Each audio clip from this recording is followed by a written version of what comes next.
Ta-da! Hello, hello. Good evening. Oh, loud game. Wah, wah, wah, wah. One day I will learn to not be surprised. Thank you for the pat. To not be surprised by turning on game sound. But hello, hello.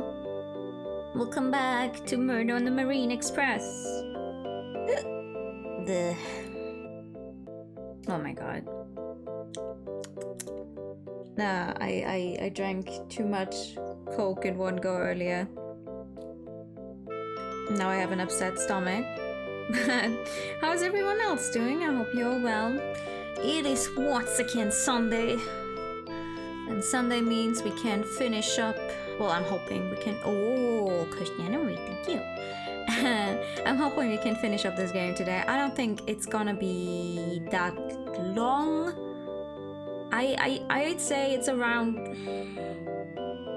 maybe 2 hours. I'd say it will take us around 2 hours to actually get through the rest of the game. But we're gonna see about that. Last time, several people died. One of them, or the first of them, being a teacher who we later found out was a pervert. Yay! Though I kind of called him being the first death before knowing that. Then our friend, who was a victim of our teacher, who is not dead, but she's in critical condition. And we still don't know who the murderer is, and we're stuck on this train until, I think, the next morning. They're scheduled to arrive the next morning. They can't stop the train. They're in the middle of the fucking ocean. So it's not looking good. It's the very first time this train is operating and there's already people getting killed. Isn't that fun? We love that. We love that happening. Yep. This is where we would like to go. Do I remember what voices I did for literally any person? Probably not.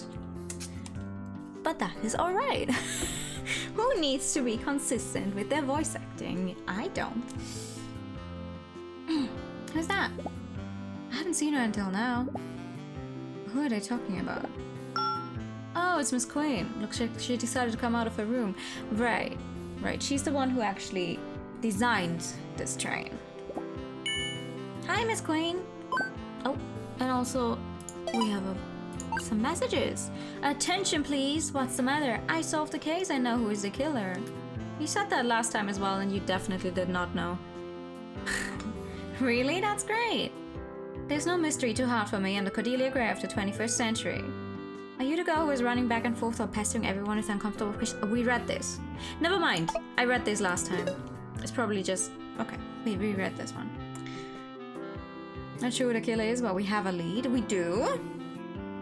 Well, who do you think the killer is right now? From what we've had... From what we've seen so far.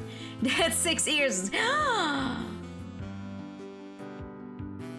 And is this killer with 6 ears in the room with us right now? Huh? Oh, it's you two. Quite a pleasant trip you're giving me here. This was meant to be a memorable event to awaken the spirits of many future travelers. Looking to enjoy the beauty of the ocean, but now there's another dead person. Here we are, locked up with a murderer with no way to escape. I don't know how they convinced me to eat dinner here. We are so sorry. This is the end for this train. An engineering marvel promoting peace and rest while observing nature will soon go to waste. But it wasn't the train's fault. Whether it is or not, nobody's going to get on a train where people were killed. This is the end for us. That's not true. There's people who will not give a single fuck that there was someone killed here and still use this train. That is definitely not true. Why am I frozen? Hello? There we go. Okay. That is not true. There's always someone. You also, they were very cute. Well, I haven't killed anyone in this game, as far as I'm aware, unless we have a very unreliable narrator. It's not us who's killed people.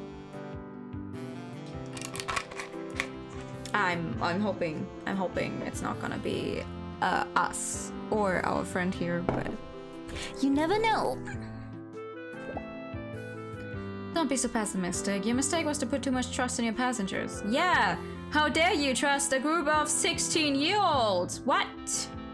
Thank you for the pat.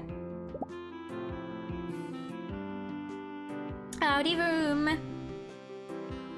You can prevent future tragedies like this one if you improve the security. Easier said than done. Bad reputation spreads too fast nowadays. Even if we improve our services, it'll be too late. Oh, she sounds like a really mean old lady now. I don't think I did her that mean last time. Well, I understand your point, but I think all is not lost. I'm sure you find the way to change things up. It's nice to be young, always looking on the bright side. You lose that naivety with the years. I just hope it's not with a blow like this one. Leave me alone. I'm not even in the mood to get mad. Aww. If someone says that murder isn't allowed on a train, would they be expressly forbidding it?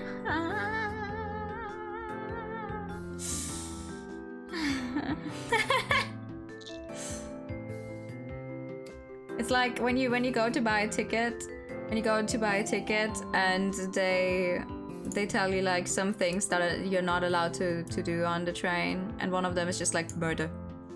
It's like, if you board this train, you are not allowed to murder people. Okay, so it's allowed on other trains? Also, hold on, did I fuck up my positioning? Oh, wrong button. Nope, never mind. Well, let's go look for a table. We're going in turns like any other meals, but these mixed groups make finding somewhere to sit more difficult for everybody. Yeah, we'll have to look for random open seats. Hey guys, looking for somewhere to sit? Want to eat here with me? If you don't tell me to start another sport, I might consider it. Look, there are tons of novels and films out there about it, and people love to imitate it. Very true, very true. It could be like, we don't want to be home to someone paying homage to a movie. We don't, no, we don't want that. Clarice! My friend is so scared that she doesn't want to leave the room. I would love some company. Says the one who found a dead body, but your friend is afraid to leave the room. Maybe she is the murderer. Thanks, you're doing us a big favor. Such a messy trip, right? We expected a fun journey, it's ended up being one of the worst experiences we've ever lived through. Quite a way to take a break from school. I'm sad it all turned out this way. And Miss Marble... Right, Miss Marble died last time. I was thinking like, wait, who was the other death? Miss Marble's death. She was a stern teacher, but a nice one too. She always supported students in everything. I feel bad for the way she went. We were the last ones to see her. We still can't understand what could have happened. Whoa, you were the ones who found her? You're always in the middle of every mess. You were the one who found the first body, though. You act like you've forgotten. We get that a lot. It's not like we're doing it because we want to. It's because we're the protagonists. I guess there won't be many people mourning her. We didn't interact with teachers from the academy that much after all. But to me she was kind of special. Miss Marble helped me a lot with my studies during my first year, and she was always a role model to me. In this kind of environment, full of conceited and stuck-up rich people only moved by money and power, finding an imposing woman was a breath of fresh air.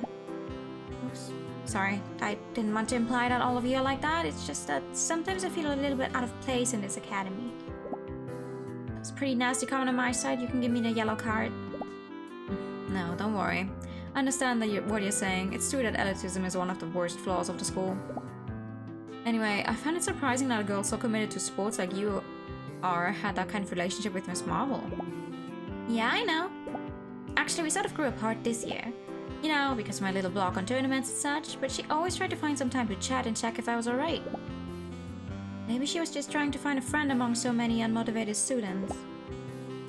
I feel awful. I couldn't even comfort her when Mr. Shepard was killed. Comfort her? What do you mean? Well, jeez, I guess it doesn't matter anymore, but don't tell anyone, okay? I'm sure Miss Marble would be mad if she knew I blabbed about her. One day we were alone in the refectory, talking over a cup of coffee, and she admitted she liked him a lot.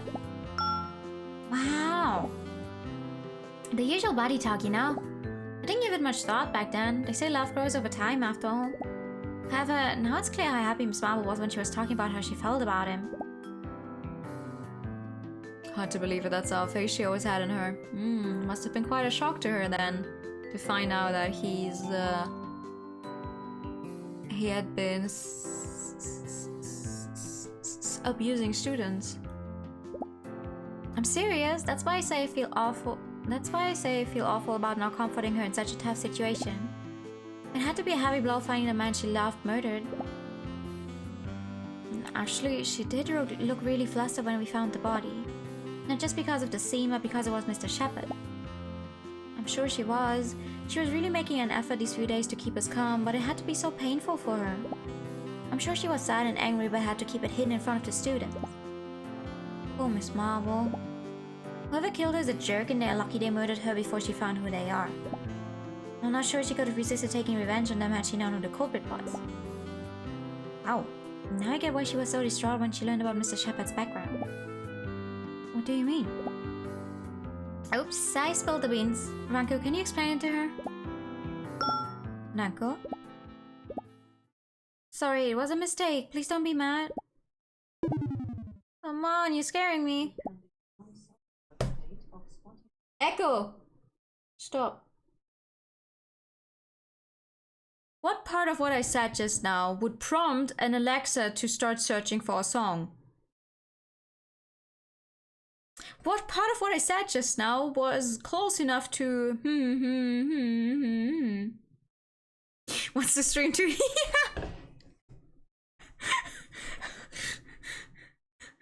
Nanko maybe? No. She was searching for a song that is somewhere along the lines of the I'm sorry blah blah blah. So something before the I'm sorry apparently activated her, but still. Yeah, me too. Maybe she's feeling ill. Nanko! Hey. Huh? I can't believe it. I told you I let it slip without thinking. Don't be mad, please. No, not that. I can't believe I was so stupid. Gosh, I'm an absolute idiot. I just don't understand. Clarice, how good are you at rugby? I'm great! I played in defense line and nobody could go past me. Wonderful. Please do me a favor. In 5 seconds, you will have to tackle Mr. Brown to stop him from getting out of the dining car. What? Astrid, come with me. What? It's Mr. Brown! It was Mr. Brown! Because he was jealous. No, I don't know. Where are you going? Oof. I'm not sure what's going on, but I hope this is worth it. It is, thank you. Come back here. Hooligans.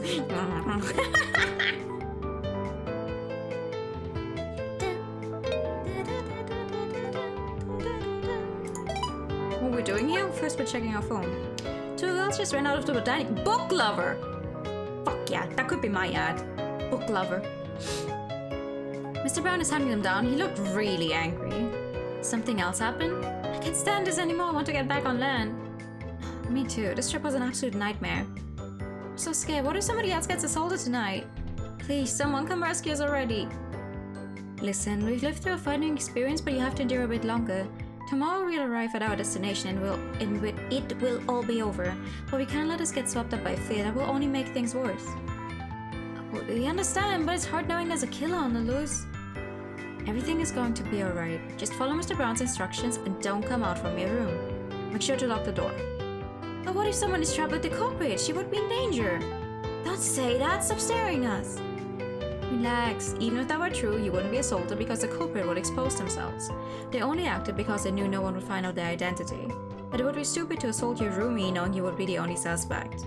Follow the rules and everything is going to be alright. Yeah, you're right. Thanks for reassuring us. Hey, I finally managed to get back my phone. What did I miss? Remember the beginning of the game? The very first person who wrote something stupid in a chat when Miss Marvel was like, and only used this chat for important information and they got it taken away. Jesus Christ. Whoopsie. What are we doing here? Sorry, but we have to act before they find us. It won't be long before they catch us here. Okay, but why do we have to go inside Mrs. Marble's room? Last time we were freaking out and didn't search the place properly. I think the final piece of evidence we need to find the truth is right here. No, I don't think it. I know it. I'm sure. But it's dangerous to be here alone. What will we do if the murderer comes to silence us? Relax, nobody's going to jump us. Well, except Mr. Brown, maybe. He sure is going to scold us good for running out like this. But let's leave that for later. We have to get in first. Okay. I can't believe the door was left open. This is a crime scene.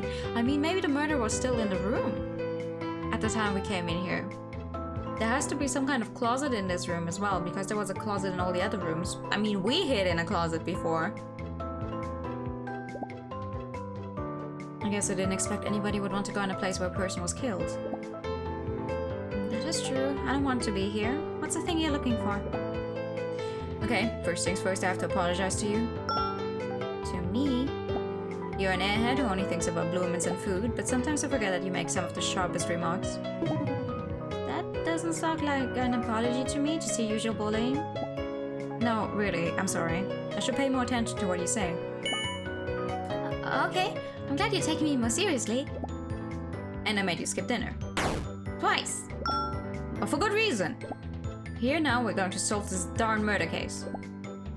And I'm sorry to say that, if I'm right, we could have stopped some of the incidents here. What do you mean? Whatever happens from now on, there will be no more deaths. Miss Marble was the final target, and thus we are not in danger anymore. We never were, actually. All assaults were against very specific and unlucky people. The rest of the passengers were never at risk despite what we thought at first. You mean it's not a serial killer then? This is all about Mr. Shepard? Yes, this is all about him. That chat with Clarice was a real eye-opener. We couldn't find a motive linking Miss Marble's death with the other victims, but the thing about her being in love with Mr. Shepard was very significant. To sum it up, the reason she died is because she loved that scumbag. That's horrible. Now think about this. How could they kill her with so little time? Just before we decided to pay her a visit, she was alone in her room, resting. They could have taken a chance to kill her without needing to rush. However, the killer opted for murdering her right after we left the room. And they had time to do it before we came back. They cleaned any traces and fled the scene unnoticed in such a short time frame. Do you think you could commit a premeditated murder like that in such a short time? No, probably not. The answer is much more simple. Learning that her dear fellow was a molester with a long history of harassment, she killed herself. Must have felt like treason to her. That is reason enough for her to fall into despair, though maybe not for such a dramatic ending. No, this is not just because she felt hurt, it is because she felt guilty. She did something unforgivable. I don't understand. What do you mean? The first night when she caught us leaving Mr. Shepard's room, we told her that we were taking on the case and that we had some clues about Tisha's death. That piqued her interest, but more likely the piece of data she found most remarkable was that some first year visited Mr. Shepard just before he was killed. Then we mentioned Irene's name. We didn't have any evidence to back up that claim, but also nothing to disprove it. And that is why. What? But that means... Yeah, I'm afraid it's what you think it is. And that would explain why we found her dead too. Want to read a murder mystery where the protagonist keeps trying to deduce things but keeps reaching the wrong conclusions? Funny and realistic?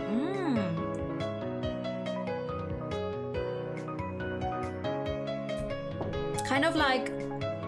Oh no, you weren't there for that. You haven't played that game. Never mind. I don't want you to spoil it. Never mind. So the game keeps going, despite the person reaching...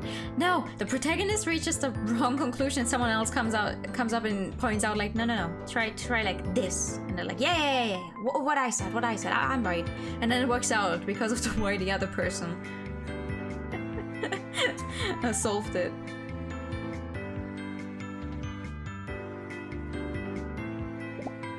What an awful story.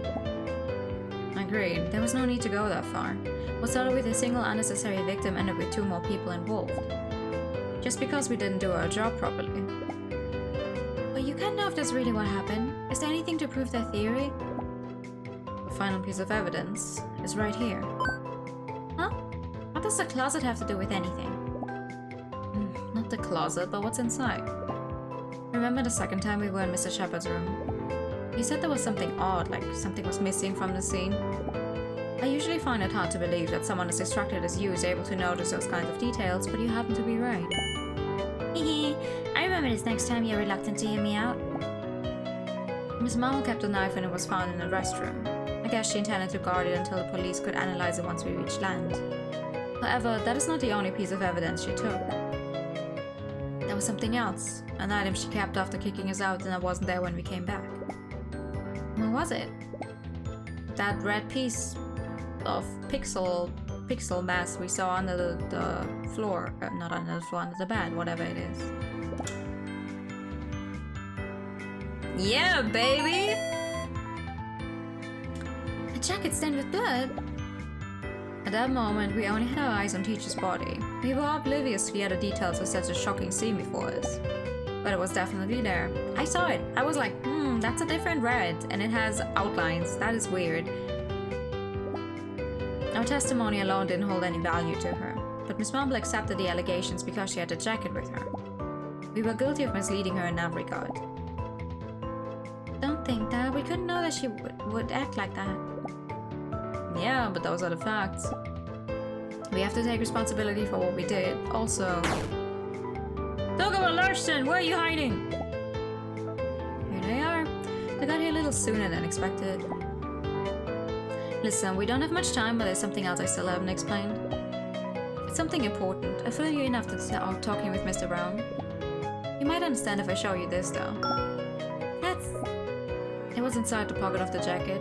I'm sure you've connected all the dots by now. Uncle, no.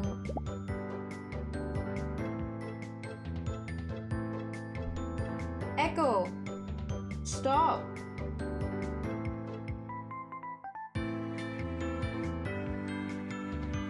What the fuck is happening? Don't worry, my resolve is still as strong as when we began. I'll be diligent about the outcome, whatever happens. Dogoba! Hello, Mr. Brown. We're sorry for running away like that.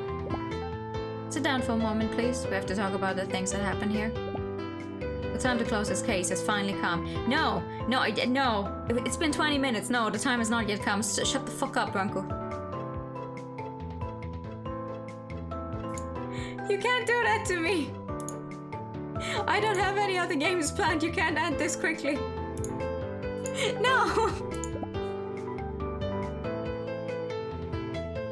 2 days. Just 2 days were enough to unravel the worst tragedy we've ever lived through. The machines of revolting revolution has begun. I will look forward to a world ruled by a future over us. The beauty of the ocean waters surrounding us while we were trapped in that submarine train were tainted with the horrors of death. But just as a new day had finally arrived, so had the moment to learn the truth. Not a little, not a lot, but all of it.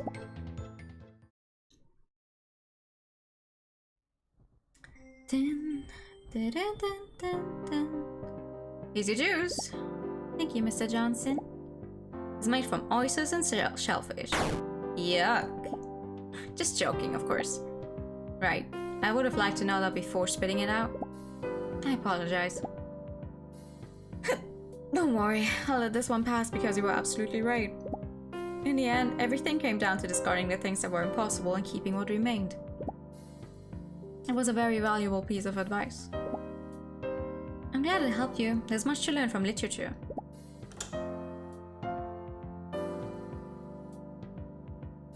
Well, it looks like everybody's here already.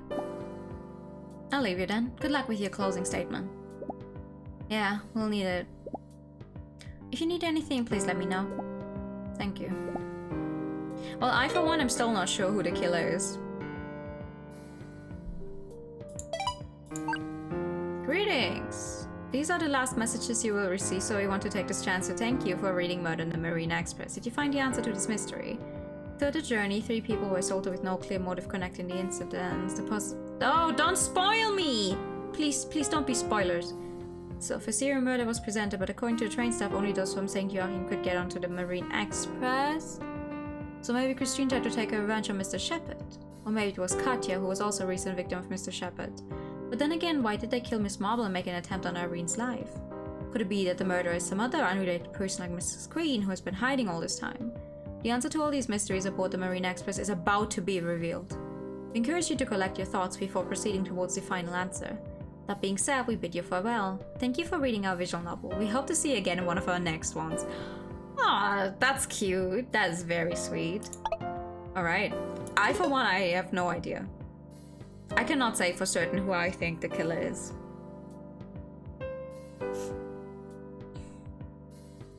I mean, I at least think it's not Irene. I also don't think it was Miss Marple.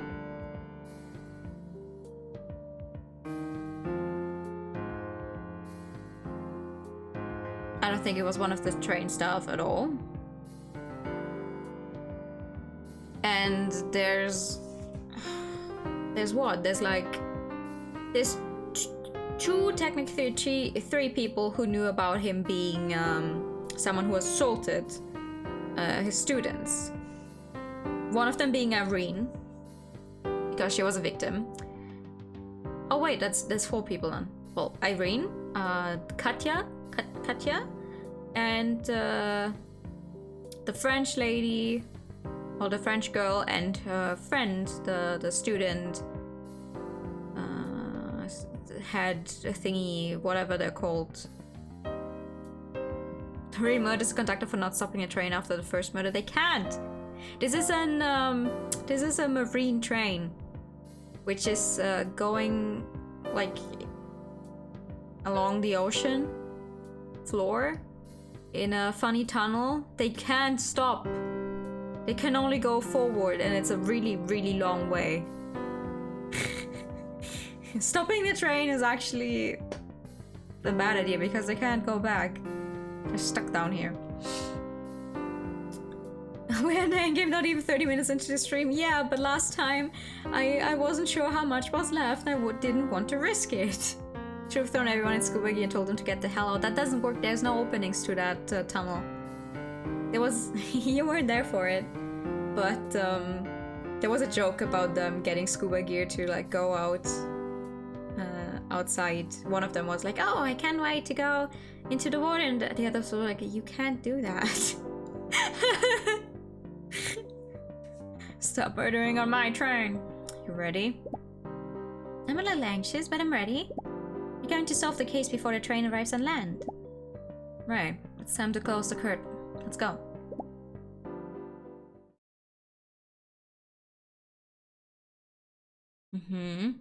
Oh, everyone is here.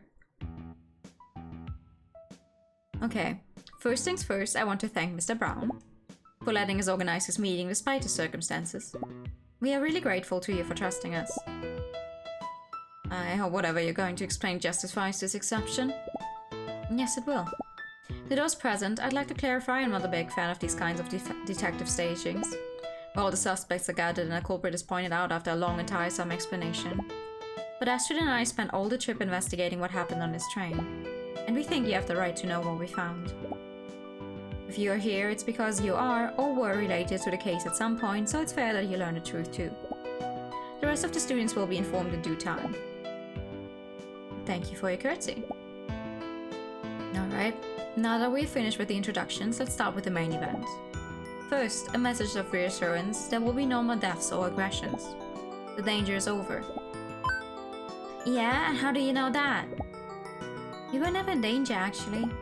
Since Mr. Shepard's death, the following events were carried out with very specific targets in mind. So none of the remaining people aboard were in danger of becoming a new victim of the mysterious assaulter. You mean these killings were not done at random then? Not in the slightest. The culprit was very clear about who their targets were. I don't get it. Then what's linking all three of the victims? That's what we're about to explain right now. A tragic development that could have been averted were it not for some obstacles in our way. Looking at the way things unfolded, I must admit there's no way we can know exactly how everything happened. So what we're going to present is a summary which best fits the data we've managed to gather. We ask you to listen until the end, okay? Please go ahead. Let's start with the story then. I think the best way to understand this case is to go over it in reverse. So let's take Miss Marble's death as our starting point. As you probably know, Astrid and I were the last ones to see her alive, and the ones who found her body. So we have a very solid idea of the time frame in which the murder took place. In just the 10 minutes between when we left her and when we came back. Putting aside the fact that this is a very narrow window to dare to kill someone, we confirmed that the crime itself was an impossible one, since there was a witness in the corridor the whole time. Isn't that right, Haifa? Absolutely. Nobody went in or out after you two. We went into Haifa on the other side of the corridor and she was still there when we returned. Even though she was a little far, she would have noticed if someone else went in to kill Miss Marble. Maybe she's the one who did it and it's all a trick. No, she didn't. Haifa had no reason and no opportunity to carry out the rest of the assaults, so she is on the list of suspects. We can take her at her word. Hold your horses, little mouse. If you're saying that no one went into her room and murdered her, then who on earth killed her? Are you implying they were already inside when you left? Well, that would be somewhat accurate. I'm sure you understand if you give it a moment's thought. But then, are you saying that...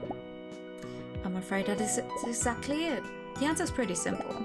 If nobody other than us went in or out of the room, and we're obviously not the culprits, then the only option left is that she took her own life. It was a suicide. What? That's awful. Poor Miss Marble.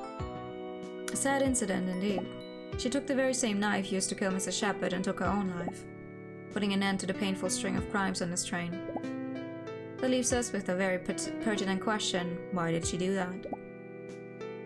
Right, Miss Marble wouldn't do something like that for no reason. In this case, the reason was a weighty one and was directly connected with the previous assault. Now, let's look over the events related to our friend Irene.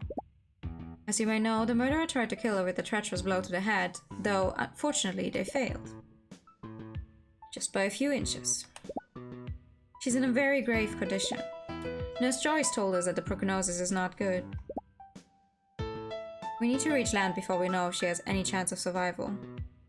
I hope she does. Don't cry, Erica. What's with her? She happens to be a lot more human than you lot, but let's not go off on tangent now. You could have spared that remark. I'm sorry. Says the one who is literally always going on about literally anything and everything that does not need to be talked about right now.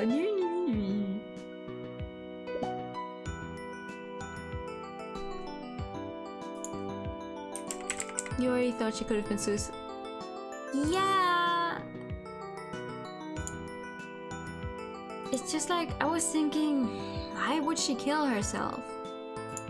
That's what I was thinking, like, why would she kill herself though? But, The assault on Irene was especially perplexing because it took place in a public restroom. And at night, no less. That was undoubtedly a very odd setting that left us with many questions. Did she stumble upon the killer by chance? Did she agree to meet them there? What was the weapon used? The only thing we knew was that her body was left there for hours until Astrid found her that morning. Are you sure you're not the culprit? You always seem to be in the eye of the storm. Girl, I'm gonna punch your fucking nose in. Yeah, we got that a lot these last days. We became some kind of mystery magnet against our will. I would avoid it if I could. Doesn't seem like a very healthy habit. Anyway, as I was saying, this resulted in a sea of doubts and was not easy to understand. So we had to think long and hard to solve the mystery. But we did it in the end, right? Yeah, it was all about pulling the thread until we finally got the hang code. Let's think about the weapon, for instance. A knife was used for the other two murders, but this assault was carried out with a blunt object. Taking that into account, this most likely wasn't a planned attack. Is there anything on this train that could be used as a weapon? Not really, I guess. My shurikens are off the list. They're made of cardboard. I know, the vase is in our rooms. We just need to find whose room is missing one. Nope, sorry. The vase could be used to hit Irene, but then it would have broken and we would have found the shards. Then we could have identified the culprit right away by finding the room with the missing vase. Oh, I missed my shot. Don't lose heart. It took us a long time to guess the right answer. And the answer is one of the fire extinguishers in the corridor. Yeah, I guess beating someone over the head with a fire extinguisher? Ooh. Huh? It's an object blunt enough to cause a deep wound, and the ones in the corridors are small and can be handled easily. We checked all of them, and found one with a small dent and some bloodstains. While the killer tried to erase any trace of their crime, they didn't manage to do so as thoroughly as they believed. But then there's no way to know who did it. On the contrary, we know quite well. The identity of the murderer was clear once we answered one other pending question. What was Irene doing there in the middle of the night? I know most of you thought that she was the one behind Mr. Shepard's death back then, but since that was not the case, it would have been very reckless for her to go out of her room that late at night. I couldn't fathom why she would have exposed herself to danger without a weighty reason. Therefore, she mustn't have gone to the restroom on her own accord, but because somebody urged her to. The killer! Exactly. Now think a bit about this. With the murder happening but a few hours earlier, would you come out of your room to meet with someone requesting your presence at some isolated place, only if you trusted this person with your life? Meaning it's her roommate, whose name I forgot. The one with the long black hair. What's her name?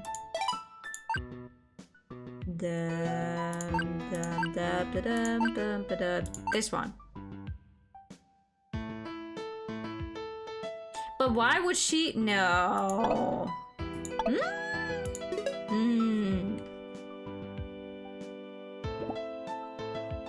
Fat chance. I would tell him that we could talk in the morning. Maybe if that person was someone I trusted. Okay, but that would... why though? The roommates, they were already in the same room. Why would she tell her to go outside? No, that doesn't make sense. Can't be her. Exactly. That's the key here. Caution would make us avoid these kinds of shady meetings. But if it was someone we trusted, then things would be different.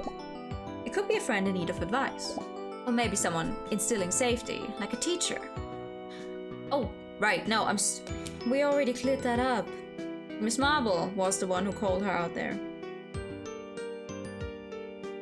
Because Miss Marble thought that Irene was the one who killed Mr. Shepard because Danko and Astrid were like, oh yeah, well, someone said they saw a first year go into his room and then we found him dead. And we were like, oh well, the Irene, blah blah blah. No, that can't be right. Are you saying that? Yes. The one who summoned Irene in the restroom to kill her was the very same person that committed the previous murder. What? But Miss Marble wouldn't have killed... It's Mr. Brown! Miss Marble? Why would Miss Marble kill him? Why? That's impossible. She'd never... It is possible. And it's exactly the reason why she killed herself. Drowning in guilt for having assaulted an innocent student. Of course we have evidence of this. Just before coming here, we went to the sick room to look for Irene's phone, and confirmed that Miss Marble sent her a message, giving her instructions to meet with her to discuss a very urgent matter related to Mr. Shepard's murder. I can't believe my ears. Me either. I find Miss Marble harming someone unthinkable. That's a red card. Why would she do something like that?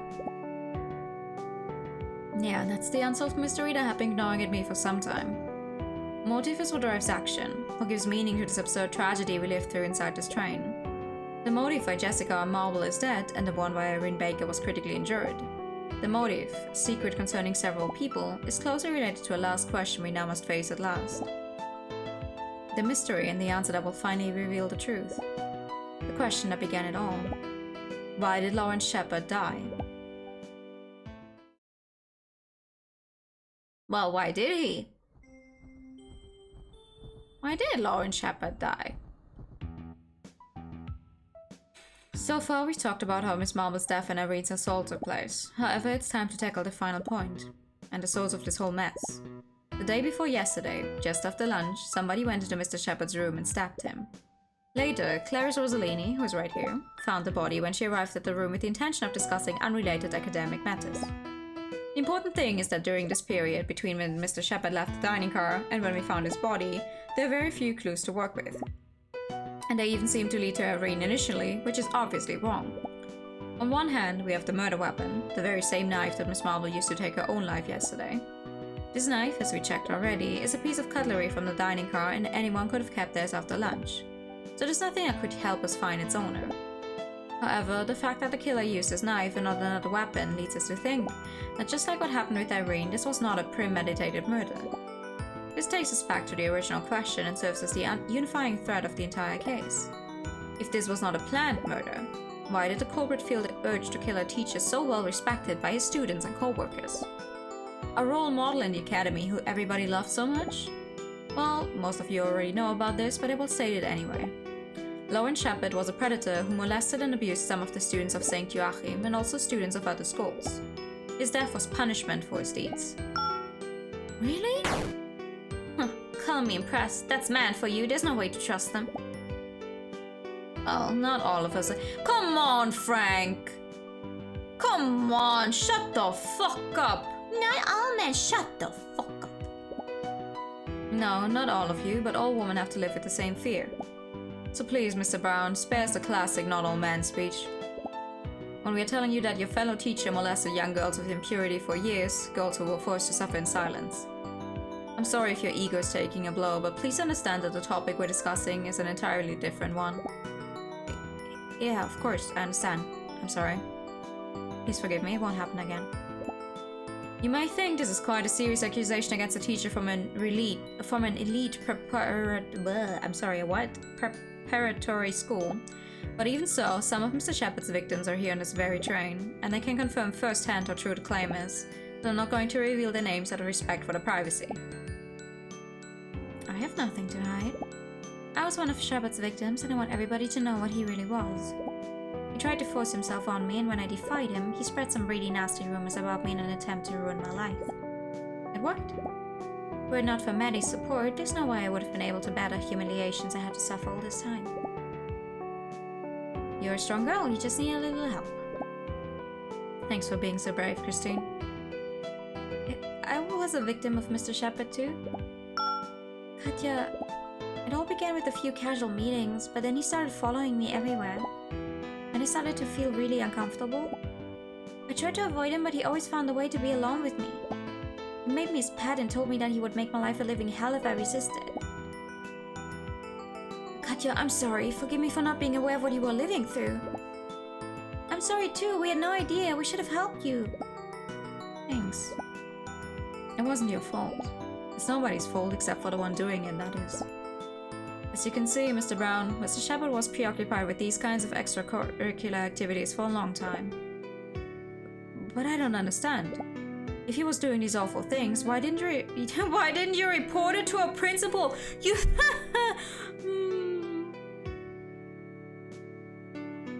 This was an elite private school. You think an elite private school would do something? Didn't you hear? Mr. Shepard had a lot of power within the academy.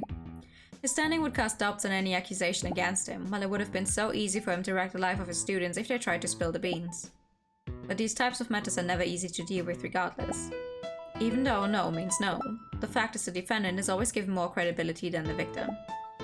That is a sad reality for many people. Gosh, I'm so sorry you've had to go through such a horrible experience. The thing is, this is a very reasonable motive for why Mr. Shepard was murdered. It wouldn't be absurd, not in the slightest, to think that one of his victims decided to take the law into their own hands and take revenge in the most gruesome of ways. Taking that into account, the list of suspects shortens quite a bit. But it wasn't me. Are you serious? I told you that. Please let me finish. The list is certainly shortened now, but that alone doesn't solve the mystery. It's true that both of you fit the profile for the killer very well, but you know full well that neither of you had anything to do with the murder. However, Christine provided a valuable piece of information for understanding the chain of events. During the very first part of our investigation, she told us that the first year went into Shepard's room just before he was found dead. Christine couldn't identify the girl, but her red jacket gave her away as a freshman. At the time, all of the clues seemed to lead to the same answer, that it was Irene Baker. How many people do we have that have read Irene? Lena is a first year. Erica is a first year. All of the cats are first years, but it's not any of them. It can only have been Erica or Lena. And my guess, no, I'm back to Lena actually. My guess is that it's Lena, because Elena found out how much Irene was suffering. and took matters into our own hands. We don't have any other first years. Unless it's an otherwise unmentioned character. I don't think that's the case. I don't think they would hit us with a completely new character now.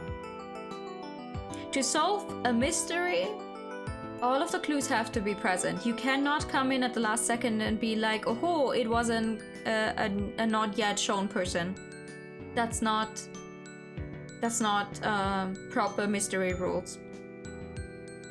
You feel like you just randomly put caddies in a way. I do love them though. Thank you for the non-binary. Also, good evening. Oh, how you doing? We're trying to clear up a murder. But there's no way it was her. Irene stayed in our room. She never made it to teacher's room. That's what she said. Yet there's no witness to prove it. But she doesn't have short hair. Thank you for the pat. In fact, I found it hard to think of anyone other than Irene. All the evidence suggests she was the girl Christine saw. And to add to that, Christine is not the only one who saw her. Crime still unsolved. We're right there. Our main character's already solved it, but we, the player, we're finding out right now. We're getting it explained. Huh? Mr. Shepard made an appointment to meet Irene in his room, the excuse being that he needed to talk about some of the activities the class was going to do during and after the trip, though I'm pretty sure his plan was to molest her once they were alone. What he absolutely did not expect was that there would be a surprise guest. Just as he was about to jump into action, somebody entered the cabin. The killer. Of course, the scene was incredibly awkward and difficult to explain. The killer let Irene go while they stayed with Mr. Shepard alone. You know how that ended. A few minutes after they left, Clarice found the body and chaos began spreading throughout the train. And now that I gave to you almost all of the facts, I suppose there's no need to reveal who the mysterious person I'm talking about is. It's Miss Marble, right? I'm afraid so. What?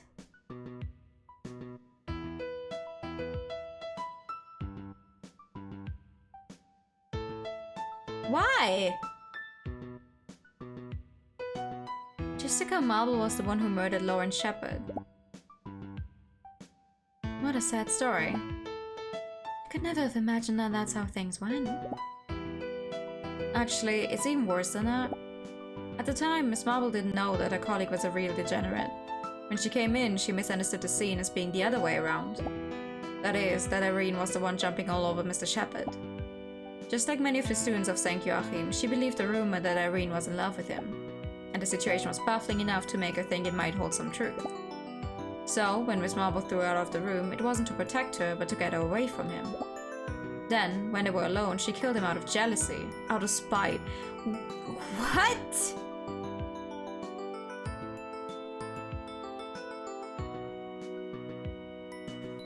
You're telling me she killed him out of spite, then assaulted Irene because she thought Irene was trying to get it on with the teacher. And then she finds out, oh fuck no, the girl was actually the victim here, and then she killed herself?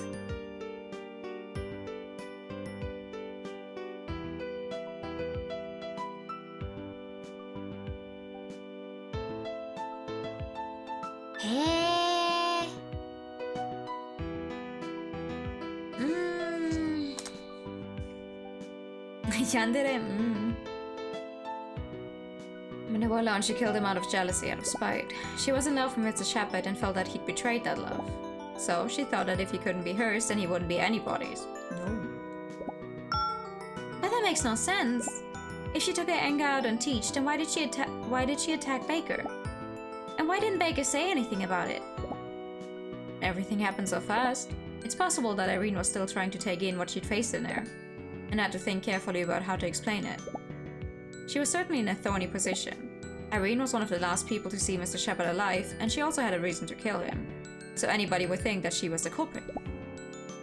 Well, no need to say that's exactly what happened. On the other hand, it may be that even knowing that Miss Marble was the murderer, Irene felt conflicted as she was also the one who saved her and therefore owed her silence. It's clear that his trust was not mutual, however.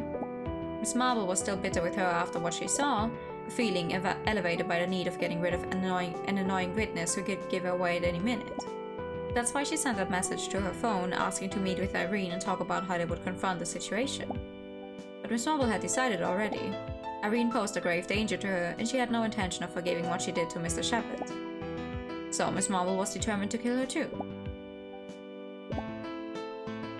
Now you know the whole story. How what began as a mysterious death became about a fear following the second victim, and the possibility of a serial killer with the third. But in the end, nothing was done at random, and there was a reason linking all three of the cases. Miss Marble wanted to redeem herself by paying with her own life, and now that the circle is closed, there won't be any more tragedies.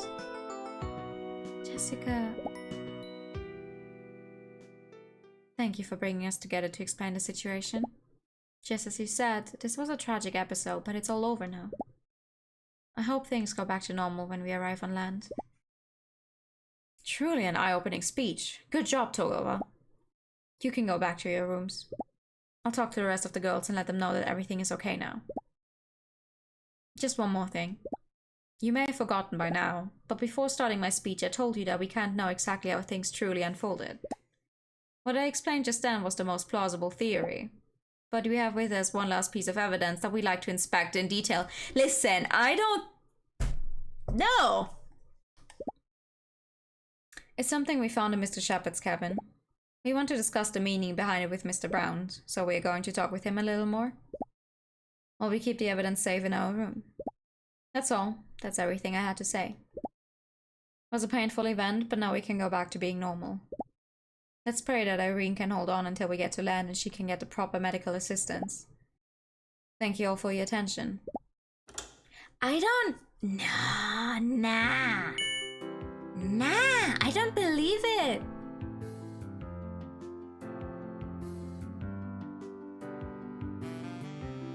I don't think that's the truth. You did so well, Renko. Thanks, that was harder than I expected. Togava, thank you for fighting so hard to figure out what happened. Lawrence and Jessica seemed like good people, but I understand now that everybody can have a dark side. I'm truly sorry that they made you live through such an ordeal. I'm your homeroom teacher, but I wasn't able to help you get through this at all. I hope you can forgive me. Don't worry, we know you were preoccupied trying to keep order on the train. It's also have to thank you for letting us stage the stunt performance. As for that piece of evidence you spoke of, yeah, that will have to wait a little since we need to do something important first. We can have a little talk about it later. You coming, Astrid? Yeah. Time to catch whoever's trying to find that piece of evidence in our room in the act and find the actual killer. Question mark? They're good girls. Yeah, they are. Hi, girls.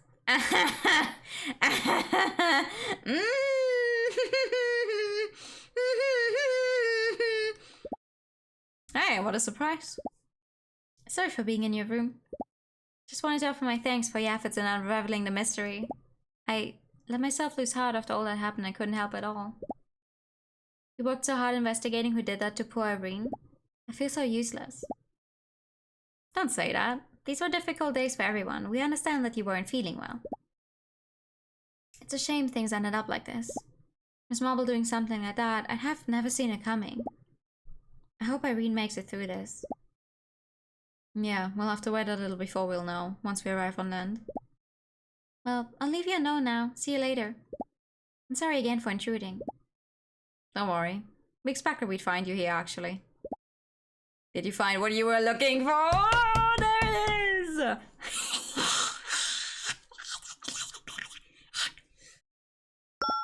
Huh? What do you mean? Come, sit down here. It's better if you spare the acting. There's no need to continue a little charade. It was obvious we'd catch you here searching while we were out, since you were the one who killed Mr. Shepherd. Thank you for the fact. I knew it. I na na na na na na na na. It's not broken noise noises. I'm just happy I called it. I don't get it. I have nothing to do with his death. You just explained that Miss Marble was the actual killer. Yeah, and that doesn't make any sense. What the fuck are you talking about? Yeah, look. That was just to calm the others down with a plausible theory. I'm actually kind of surprised that you believed all that so easily. Didn't you give it any thought? If you go over the story, it's easy to see that it has more holes than Swiss cheese. I guess I should be happy that it worked so well. You're saying that Miss Marble wasn't a culprit then? The last two incidents were undoubtedly her work. She was the one who assaulted Irene and then killed herself out of guilt. But the murder of Mr. Shepard is a separate case. I told you that Miss Marble burst into the room just as he was about to sexually assault Irene. Then she kicked her out and killed him out of jealousy. But how could she do that? She supposedly stabbed him in a moment blinded by range. Were that the case, it makes no sense that she had a knife with her. Clearly it had to have been premeditated.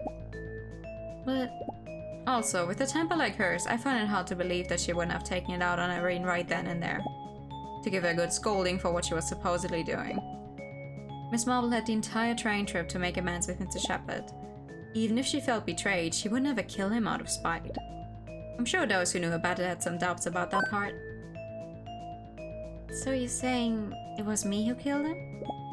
But that doesn't make any sense either. I had no reason to do so. I was one of his victims, but you've...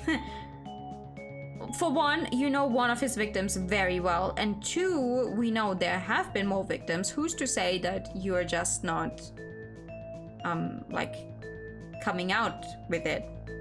Who's to say you weren't a victim? No, wait, she's a first year. But she's good friends with Irene. I wouldn't be surprised if she did it out of friendship. I didn't even know that he was harassing students until you told us. Lena, we are friends. And as a friend, I'll say it again. There's no need for you to keep pretending. We know it all. I don't know what you're talking about. Astrid, bring it, please. Okay. Last night I had a revelation. I thought hard, really hard, until I finally understood some things. The first was that we were looking at the case the wrong way. Friendship goals! When you kill your friends...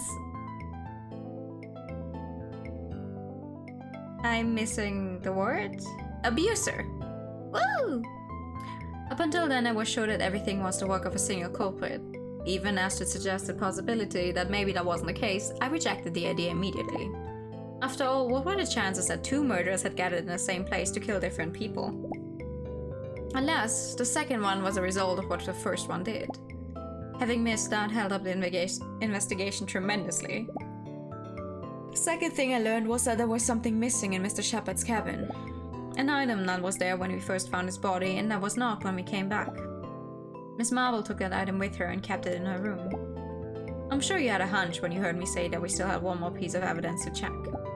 That's why you came here while we were still out. To snatch it and dispose of the only clue incriminating you. It's this jacket. A jacket with Mr. Shepard's blood on it. But that's not mine. I'm wearing my jacket. We all have spare clothes. We just have to check your baggage to see if you're missing a jacket or not. But even if that weren't proof enough, we have further evidence pointing to you as the culprit. Let me tell you once again about the events that took place 2 days ago in Mr. Shepard's room. This time, the truth about what happened. That afternoon, you went over there while Irene was taking a shower. Your excuse was that you wanted to save seats for us to see the panel at 3 p.m, but nobody actually saw you there. At least, not until later. You came in and killed Mr. Shepard. You planned it in advance. You took the knife at lunch when Mr. Brown knocked over the cart. Taking one from the table would have been too obvious. But nobody would miss one that had fallen on the floor. Unfortunately, you didn't expect to get your jacket dirty with Mr. Shepard's blood, so you left it there hoping that no one would find its owner. Then you disposed of the weapon in the bin in the closest restroom to your cabin. Is this correct? Nanko, I told you, I had nothing to do with it. I didn't even have a motive to kill him. Last night we talked with Madeline and Christine. We asked them about the girls Shepard had harassed in the past. Among them was Margaret Hastings. She was your older sister, wasn't she? She took her own life just 2 years ago, right? Right before Mr. Shepard transferred to St. Joachim.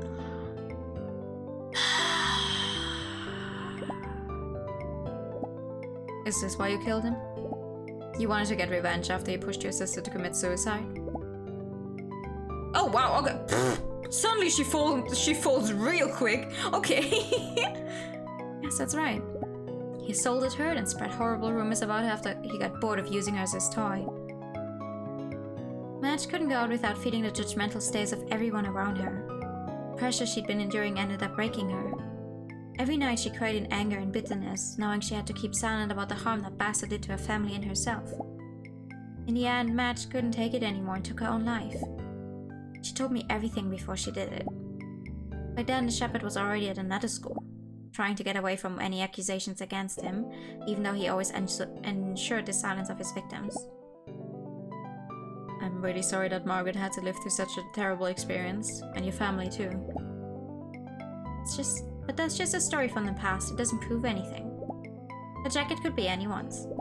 Maybe it's Katya's. She also had a direct and plausible motive to kill him. Maybe it's from some other freshman you don't know at all. If this was a premeditated murder, there's even a chance the culprit was some student that's not even from my class. Maybe she just got one of those red jackets to mislead the police. You're wrong about me. I didn't do anything. Yesterday we received a useful piece of advice. When you eliminate the impossible, whatever remains must be the truth. And that's what we did. Once we confirmed that the rest of the girls involved had no opportunity to commit the murder, what remained was, as hard and sad as it may be, that you are the one we're looking for. I'll say it once more. Lying is useless. We know everything. This jacket can't be anyone but yours. No, it's not. How can you be so sure? Why are you so determined to accuse me? Why? Lena, we know it was you and you alone, because we found this inside the pocket. This is the pin Astrid gave you when we first got on the train. I gave you the Bloomin' Mama one because you're nice and kind like she is. Everyone had a different one. Trying to pretend I break out the window on the train, kill everyone. I'm pretty darn sure this is glass that is very hard to break. I told you we know everything. There's no need to keep lying. You have no idea. You know nothing at all. You don't know what I had to go through. You don't know what I did. You don't know why I did it. You don't know anything. Lena! I'm not doing that. Dun, dun, dun, dun, boom. Aww. I'm sorry. I'm so sorry. I didn't want... Because of me, Irene and Miss Marble. It's fine. Cry all you need. You've been suffering for a long time. You've been enduring the anxiety of killing a person for days now. And on top of that, you had to see how your best friend got hurt. You must be worn out.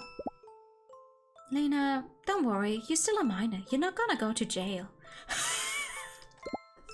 Excuse me. Please forgive me. It's all my fault. None of this would have happened if I didn't kill Shepard. But I wasn't taking revenge. I know. It was to protect Irene, right? Yes.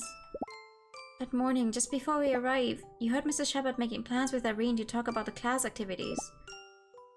Oh, wrong voice. But you knew what he was scheming.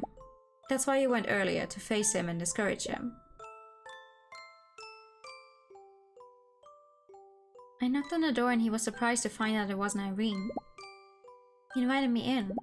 I didn't waste any time. I told him who I was and how much I hated him. I wasn't going to let him do the same thing to my friend that he did to my sister. But his answer left me frozen in horror. He said that he remembered Madge, that he had a hell of a time with her. And that if I wanted him to leave Irene alone, that it could be her replace. Ew! Ew!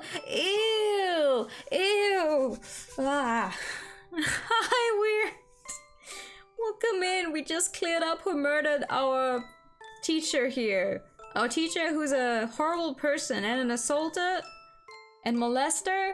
And ew! I hope you're doing well. I have goosebumps right now. He moved closer and that's when I showed the knife. I threatened him, saying I'd attack if he tried anything. He laughed and told me to be careful and that he would be gentle with me. And then he pounced on me. And then I stabbed him. When I realized what had happened, it was too late already. Terrified, I leaned forward and stabbed him. He died almost immediately. She must have hit him quite well, though. She was just using a normal knife you would use for dinner. Damn. His blood spurted all over my jacket. I was scared. I left him on the bed and knew I had to flee right away. I took the knife and I realized I was covered in blood, so I dropped the jacket and ran towards the restroom to dispose of the knife. The rest is just as you said.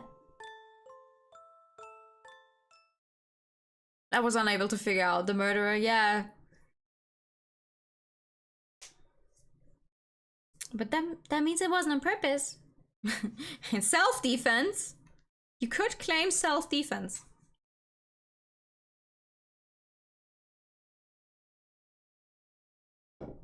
Also, you are a minor still. They cannot try you like they would try an adult in court. Step on hard, maybe, yeah, but that's still a lucky hit. It was him who assaulted you. That's self-defense. Nah, it's not that simple. She's the one who had the knife and was acting hostile towards him. Not to mention she had reasons to kill him. They have to study this case very closely to decide how guilty she really is. So, you're going to turn me in? That's without a doubt the hardest question I've ever had to face in my entire life.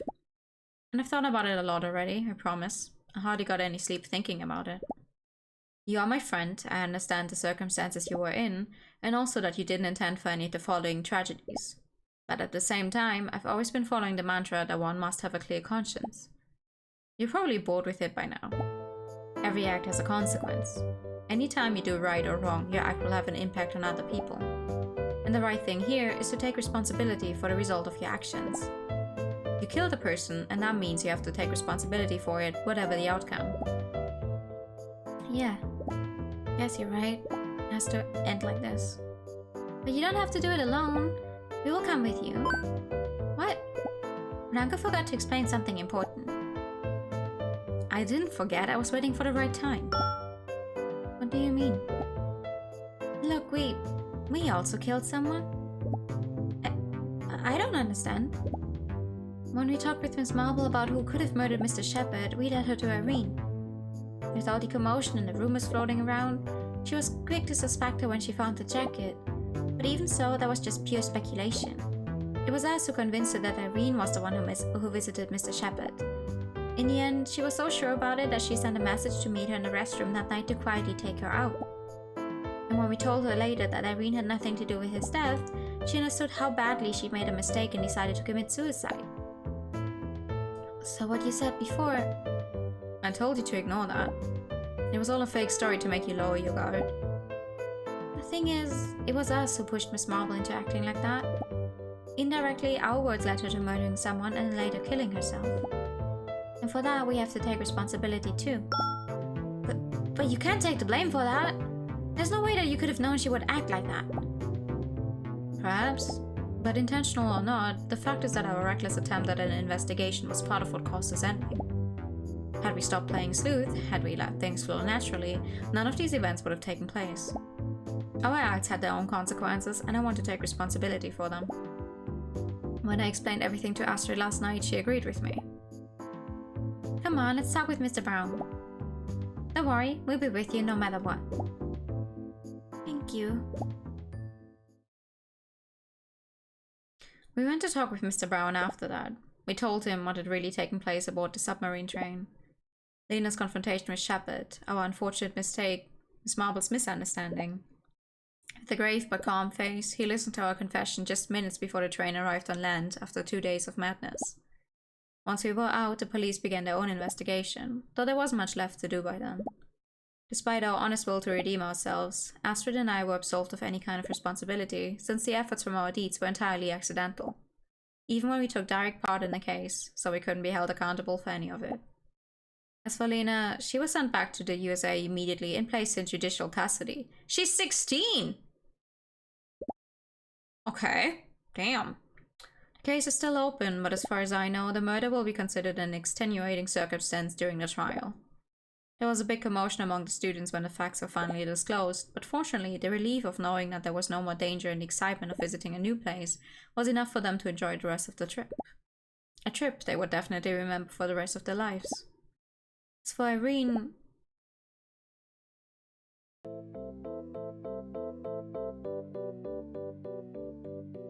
Seems those girls found the truth in the end.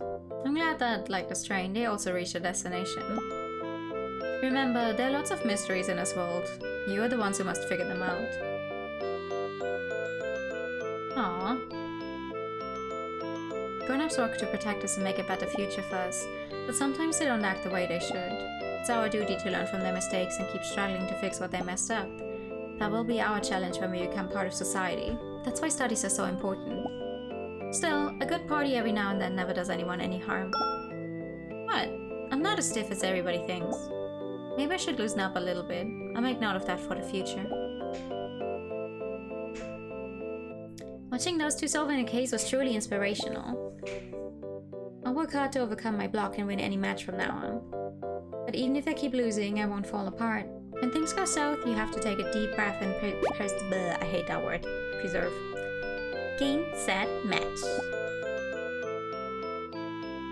His maiden voyage was an utter disaster. There's no way we can recover from this. Who's going to travel in a train where people were murdered? Unless... That's it! The submarine train of death, a thrilling undersea experience. Solve the mystery while trapped aboard a marine train with no way out. We'll have to work a bit on the catchphrase, but let's leave that to the marketing team. We're not finished yet. I'm going to save this project. Okay, lady. I regret what I did to Irene, like, a lot. Hurting other people is never the answer to anything. I learned from my mistakes, I'll never do it again. From now on, I work hard to follow the example and become a good role model. I'll be proud of my actions. I don't want to regret what I've done anymore. Also, the gorgeous senior left quite an impression on me, gay. I think I'll have to tail her and learn from her too. Yay!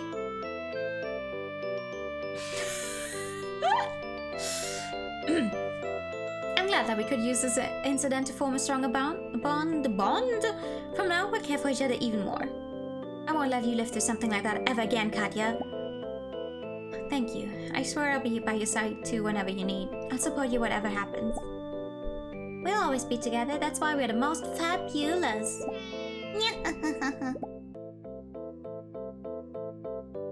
I have to say thanks to the little mouse and her friend. When Mr. Shepard died, I thought that our mission was done for, but now I see that finishing what we began is more important than ever. Reporting that bastard's crimes will help to raise awareness of the threats most women are exposed to just by being female. No longer will we look the other way.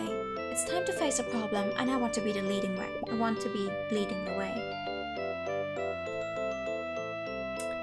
This case reignited my interest in murder mysteries. Maybe I should join the St. Joachim's Mystery Club. I still have a lot of training to do as a ninja, though. The Crimson Moon will shine brighter next time. She's so cute. Thank you for traveling with us on our Marine Express. Please come back anytime to enjoy the underwater views should you have the chance. But next time, please try to make sure it's a more peaceful journey. We like our passengers to be alive so they can take pleasure in the beauty of the ocean waters. I'm sorry, lady, but your funny nurse outfit actually looks like you're bleeding from your neck the entire time. It's very unsettling. I'm sad I wasn't up to my role as a teacher. I have to pull my socks up and help my students when they need it. Even so, I'm happy to know that I can trust them. They are some fine ladies. From now on, whoa! That was... Look what I've done. He ran into something else again, huh? English added and Japanese translation by side quest localization. French translation. All our love to these amazing guys. Aww. Oh! Oh, the hospital. Irene! Hello, nice to see you. How are you feeling? I'm feeling better, thank you. The doctor said that I'll be discharged soon. Fantastic. You look pretty bad when I took you off the train.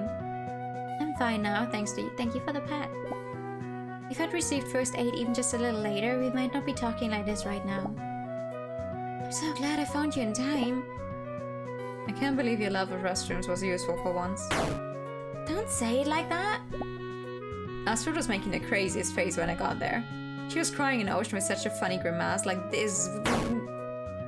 Stop it. There's no way anyone could be bored with you two around. I'm So happy to see you smiling again. We were so worried about you. That was a pretty intense trip, but now that it's all come to an end, I hope everything can go back to normal again. Tell me, do you know anything about Lena? There's no definitive sentence yet. It seems they're considering a couple of years in a juvenile detention center. It could have been worse, but this case ruffled some feathers and it took into consideration her circumstances. Also, Maddie and Christine presented a report about Mr. Shepard so that the whole truth is known. And that info will be taken into account for the final trial. I hope it turns out well. Will you come with me to see her when I leave the hospital? Of course, we'll go together. Thank you. I'm sorry that Lena had to carry such a heavy weight on her shoulders. She was just trying to save me, and even now she has to keep suffering. Life is so twisted sometimes. But don't worry, I'm sure things won't end up as bad as they seem. I hope so. I think it's time we go. We'll come again before you're discharged. Take some rest and get well as soon as you can, okay? Sure. Thanks for coming. Love you, girls. See you soon. What a strange feeling. We lived a 3-day nightmare in an underwater train and now it's like nothing happened at all. It's hard to believe we really went through all that. Now that we solved our first case, maybe it's time for us to become full-fledged detectives for real. We crack mysteries and find murderers with flashy deductions. The blooming girls, we find the answer to any puzzle. I'd rather leave murdered people in fiction, thank you. But you're free to keep having your wild delusions if you want, don't mind me. Come on, don't be a party pooper. I need you to be my trustworthy sidekick. Why should I be the sidekick here? It's me who solved the case. Yeah, but I pointed out all the key pieces of information. It's just that you never pay any attention to my wit. It's obvious I'm more observant than you. Now you're getting cheeky. You're an absolute pain. Look, some people are gathered there. Maybe there's some kind of incident. Could this be our next case already? Let's go find out.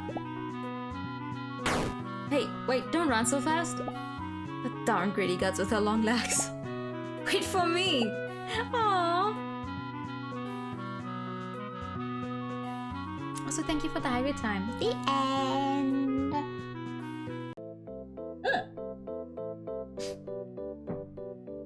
Okay, that was a quick end. Whoops. That was a quick end. So it was Lena. Because they were like, you know, how they kept talking about, oh, what will you do if it's someone who's close to you? What will you do if it's a friend? Turns out it was a friend. Ah. Interesting. That was cool. I guessed wrong. I was guessing we have like 2 hours left into the game, but still, that was an entire hour. I could not have fit that in last time we streamed, so I'm happy. I'm happy I did this. Alright. What this means is I'm gonna attempt to switch over to a different game so we can play something else. Today still. Yay! Because that would be a terribly short stream and I don't want to do that. Let's see.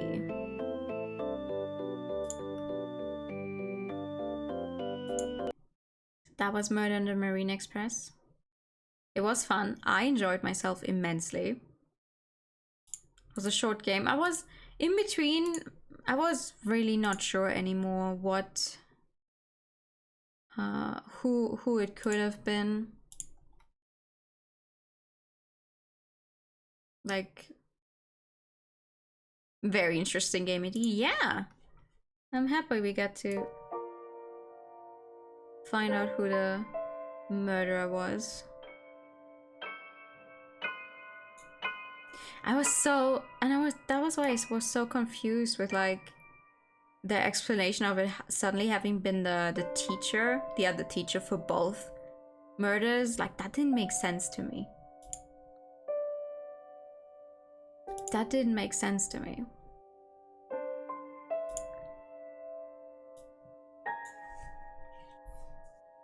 So I'm glad it was just used to make us think. Like, funny. But not funny, haha. Funny murder. Also funny murder, this is... this is another mystery game. Murder, not sure murder mystery, but at least mystery and horror, I think. It's called Amelie. Also, sound is good, I think. This one is called Amelie. It is made by... It looks pretty, yes. It is made by the same people who made...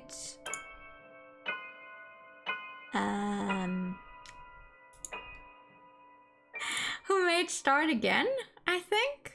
If I'm not wrong.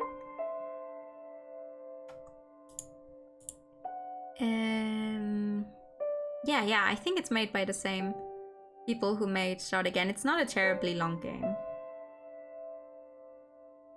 But because I have to read out everything myself again, it's probably going to take us longer than the average time.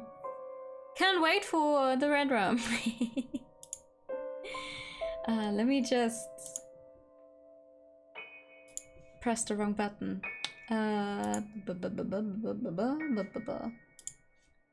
Let me just change up our stream information real quick to reflect Amelie. Amelie is a psychological mystery Yuri visual novel about a girl named Amelie. Forbidden from leaving the house, Amelie awaits the arrival of her longtime pen pal, Sophia, to her dear friend Lilika's dismay. What secrets will Sophia unravel that were best kept buried? So it's gay and mystery and psychological. We like that.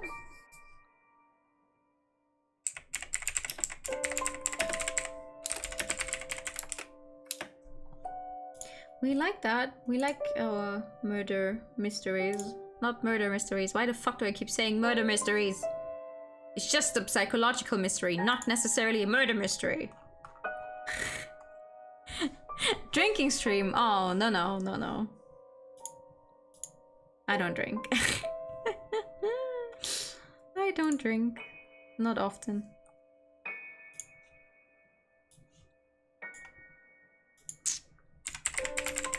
One second. But yeah, this game. This game has different endings, actually. This one has different endings.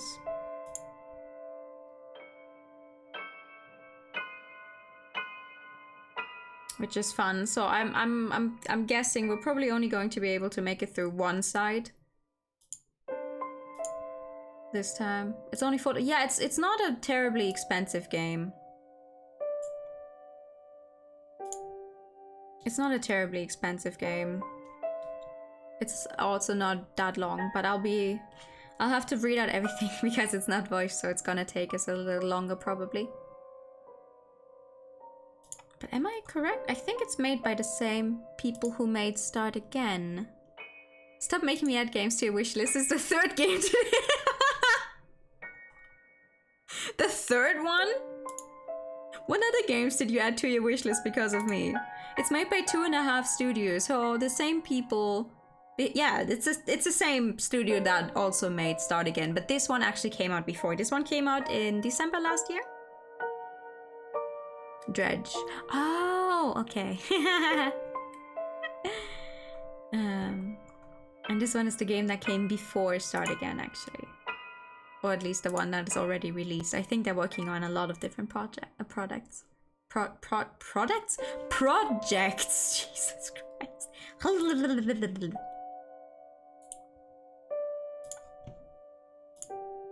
But yeah, if you think sound is good, we're gonna get started on this one. See what that's all about. Assuming my computer doesn't kill itself because everything is being very slow right now. Hello? Calm down, please. Thank you. Alrighty. Let's begin. Oh! Oh, I see. Okay, we can... I was about to say we can choose, but we can only get started with the first side. Hey, yours Amelie. Time to solve the murder mystery behind who murdered Newest PC. For real. For real. I don't know. Who wants my poor computer dead? The rain never seems to cease at this time of the year. I was going to get the bad ending first. The first side apparently doesn't have a bad ending. It pours from the sky in its unending grief as if longing for something unseen. Thunder roared in the distance, enough so to make the young woman flinch, but not enough to make her waver. The pendulum clock on the wall swung back and forth, ticking down the time. She seems to be late. Perhaps she's not coming after all, Amelie. There's no need to make such a sullen face. Perhaps this is for the best. She wrote that she would be here, so I shall wait. I'm gonna give her my usual voice. She's probably gonna say a lot, and I don't want to fuck up my voice. The young lady named Amelie sat upright on a lounge that rested by the entryway. Her back was straight and her head was level. Do you truly believe it's safe to have visitors during the outbreak? Lilica, I believe we've been isolated long enough, and Sophia's written that it is safe. I trust her word.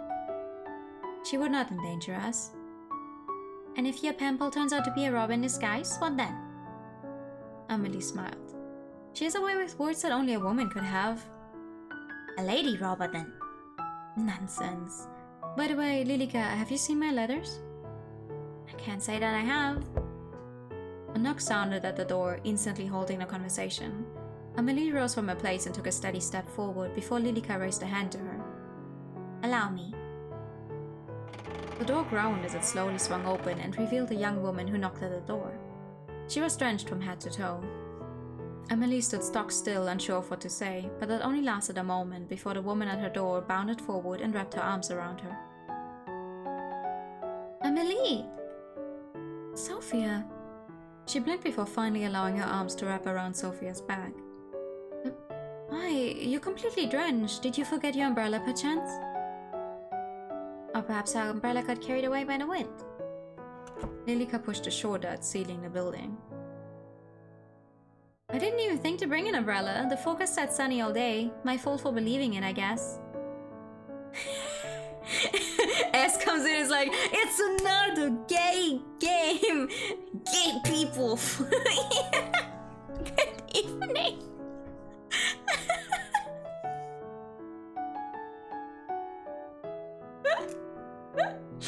It's like, yes, Noah's back with my lesbians.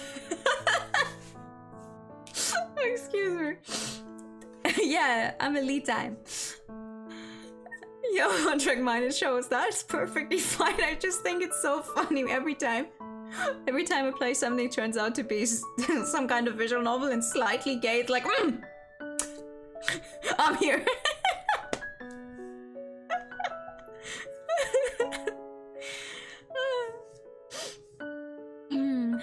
I can't believe you're truly here. Me either. About time, right? You're just as pretty as I knew you'd be.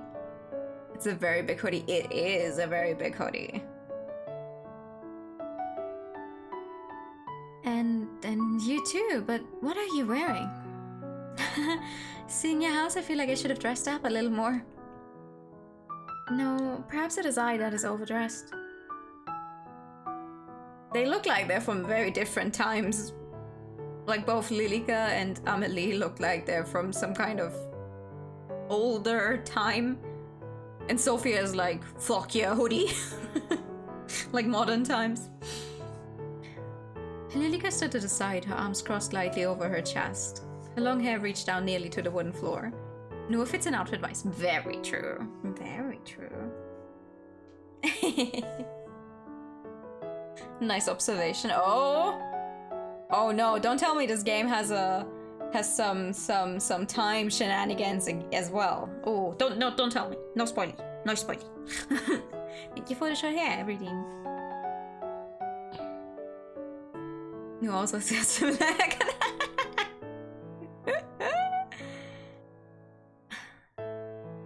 Pardon my manners, my dear friend Lilica is here too. I believe I wrote about her in the past. I remember. I've kept all of your letters safe, don't worry. As you should. Sorry, but is there any chance you have a towel? Of course, my apologies. I would usually have someone here to attend to us, but everyone's been sent home. Only the three of us remain. Let me fetch you a towel. I love the art style. Amelie knew not to run, yet a part of her felt the need to almost skip in joy. She wanted desperately to be back by Sophia's side, chatting about everything that they missed in the letters. The two had been pen pals for as long as she remembered. Sophia's letter had first been delivered to the manor by mistake, but for some reason Amelie had felt compelled to reply. Since then, the two had been the best of friends, even having not met face to face. To finally meet now in the flesh had certainly been of great excitement to Amelie. She quickly retrieved the towel and made her way back to Sophia's side. Lilika stood a distance away from her, still looking vaguely unhappy. Sophia spun around, a look of surprise on her face when she saw Amelie. Sophia? Oh, Amelie! Please use this. Thanks. I'll bring an umbrella next time, I promise. Sophia lightly told at her hair and clothing, drying off from the rain she'd found herself caught in. She has a bandage around one of her... You can barely see it, but there's a bandage around her left leg, actually. Then if you're not dried off, would you care for a tour of the house before afternoon tea? That sounds great. On your right is a pantry, and down the hall is the boiler room, but you shouldn't have any need for those spaces. The two walked side by side, with Lilika trailing slightly behind. These are all guest bedrooms. I've prepared this one for your use. If you find anything not to your standards, you can let myself or Lilika know. You never noticed, ha ha ha. Amelie, I have a feeling your standards are much higher than mine. I've never even been in a house that looks like this. No? Is your home not similar? Well, it's a lot smaller. There's no shame in that. You own your own property, yes? Yeah, I recently bought it. With your husband? What? No, of course not. I'm not married. Your father allowed you to buy your property on your own? Amelie, you speak just like how you write. I'm so surprised. And you speak quite casually. People usually say that about me. Being here around you makes me want to be more formal. What need is there of formality between friends? That's true too. This is the morning room, and next door the dining room. We'll be having afternoon tea in the sitting room here. There is a room literally called a sitting room? Do you have a standing room as well? So many rooms. Upstairs is my bedroom and the master bedroom. I must ask that you don't enter the master bedroom as it belongs to my parents who are currently away. Of course, I won't go poking around anyway. All this walking has made me parched. Shall we take afternoon tea now? Sitting room, I hate rich people. Eat the rich, eat the rich. Sure, that sounds good. Why don't you have a seat while Lilika and I prepare our food? Oh, I can come help? Nonsense, you're my guest. It would be remiss of me to allow you to lift a finger. Victorian era houses have sitting rooms. I've been in a house or two that have sitting rooms. What's the point? Why? What do you put in a sitting room then? It's a rich man word for living room. Oh. So it's just a... chairs. You sit the couches. Recliners. What the fuck is a recliner?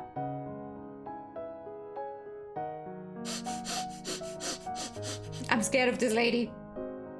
I live in a one-room apartment. A one-room apartment that is not even a full 25 square meters. And this lady has a sitting room.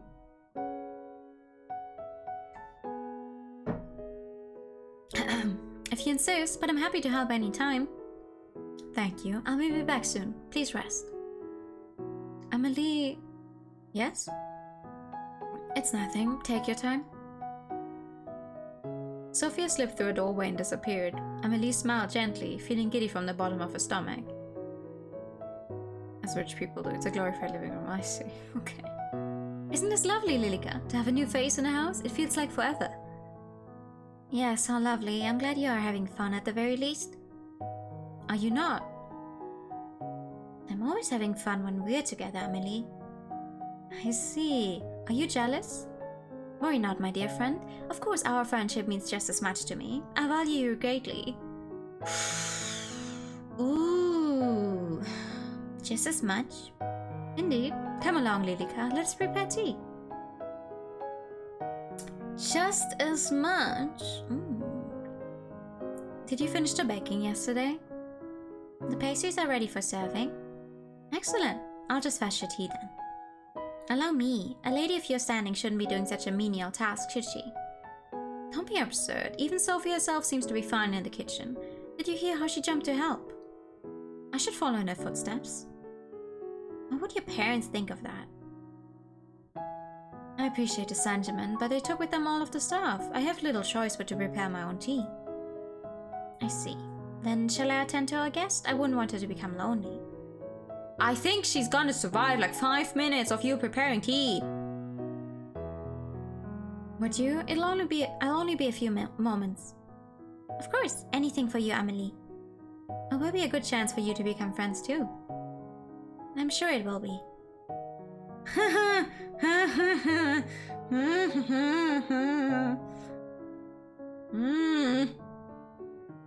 It's a psychological mystery. Lilika left the kitchen with slow, deliberate steps. Amelie turned back to the kitchen. I wonder which she would prefer. Oh, you can choose! Let's go with Uno. What's preparing tea is crucial. Anything bad can happen while gone. That's why it's called tea time. Tea time! Father imported this for Mother, but I'm sure she won't mind if I borrow it a little. There. Amelie retrieved her finest teapot and 3 matching cups. Pink flowers blossomed over the white surface. Something about it reminded her of Sophia. Aww. Oh!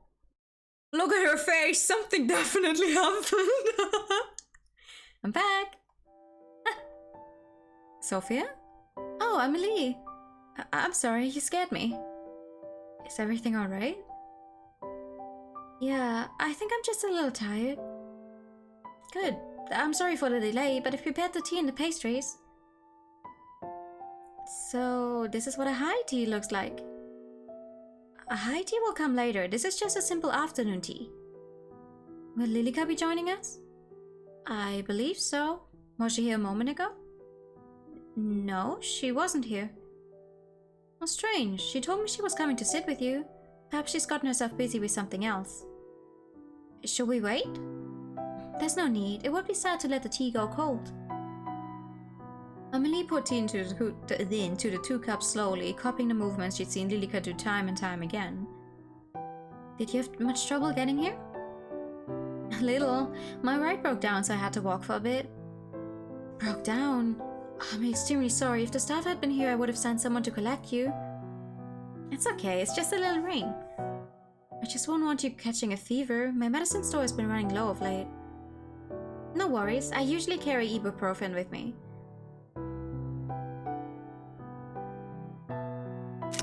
Why? How do you actually say this one? Profen? I haven't heard of it. Anyway, I'm glad you arrived here safely. I'll draw a bath for you later to make sure you're warmed up properly. Thank you. Amelie sipped at her tea before looking down at it with a confused expression. A little stale. I'll ask my father to procure a new batch when he arrives home. Where are your parents, by the way? Well, we were separated due to the plague. Okay. They took the staff to wait until a cure is found and left me here with Lilika as to not catch the disease. Right, I understand. I spent a lot of time separated from my family due to the pandemic too. Ibuprofen. Oh. It warms my heart to find another thing in common with you, Sophia. I was surprised to hear that it's safe enough for you to visit. Perhaps that means my parents will be back soon too. I think so. The world seems to be opening back up again. So what do you do, locked up in this big house all the time? Well, I usually spend my time sewing or playing music. I used to write, but... What? Well, my parents wondered if it was feminine enough. What? Writing. Excuse me? I don't really think that matters. If you enjoy it, then I say you should do it. Sophia, then what about you? Well, I'm studying art at university right now, so I guess that's what I spend most of my time on. You look like an art student. That it's up. You attend university? Yeah, although I'm thinking about dropping out. Sophia, you're truly filled with surprises. You own your own land and you attend school. How jealous I am. Why don't you do the same? Oh, no, I'm not allowed. Oh, of course you are. Anyone can attend within reason. But, well, won't it get in the way of my marriage? What year is this? You engaged? Amelie shook her head. No, not yet, but I'm already 19. I'm sure my father has prepared my dowry. An arranged marriage? Yes, naturally. I don't think I'll ever get married. Really? Doesn't your family object? I don't think they really mind as long as I'm happy. You don't have to either, you know? So pure and old-fashioned. Extremely. You've given me much to think about, much indeed. Now I wonder where Lilika has disappeared to. Well, it's no matter. The evening's already coming and soon it will be dark. Shall I draw you a bath? Sounds wonderful. To be honest, I'm not hungry, so can we skip dinner tonight? Of course, if that's what you wish. Let me show you to the bathroom. Ooh. You may not believe it, but my father had taps installed. Isn't that wonderful? Like, taps for a bath? That's right. We used to have our maids fill the bath, but now there's no need. Uh-huh. Amelie, you're so strange. I have taps at my house too. Truly, you must live quite a lavish lifestyle yourself. I don't know about that. This is the bathroom. Allow me to draw the bath for you. One moment. With haste, Amelie entered the room and began to fill the copper bath. It sat in the middle of a spacious bathroom. It was something Amelie was particularly proud of. She smiled as it filled before rejoining her companion. Be free to go inside and make yourself comfortable. I will return with a towel in a moment. Thanks, Amelie. She disappeared inside the room, leaving Amelie alone in the hall. I should light the sconces? What the fuck is a sconce? Too. Where did I put those matches? Right here. Ah! You gave me a fright, Lilika. Where have you been? Preparing a guest room for your dear friend, of course. How kind. Sophie's just preparing for a bath at the present. I'm going to retrieve a towel for her from the linen closet. The thing's torches are held in on the wall. Ah! Ah! I didn't know that had an actual name. Amelie, I think it best you send her home post-haste. What? Why would I do that? For all you know, she brings with her the plague. Sophia says it is now safe to travel. She believes father and mother will be returning soon. I believe it is perfectly safe.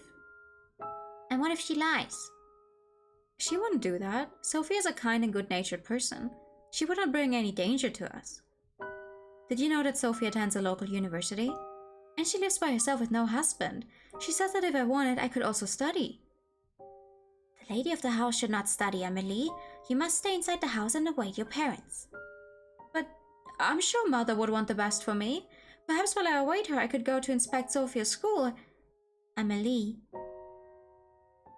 Oh, fuck. I fucked up. You must stay inside and await your parents' return.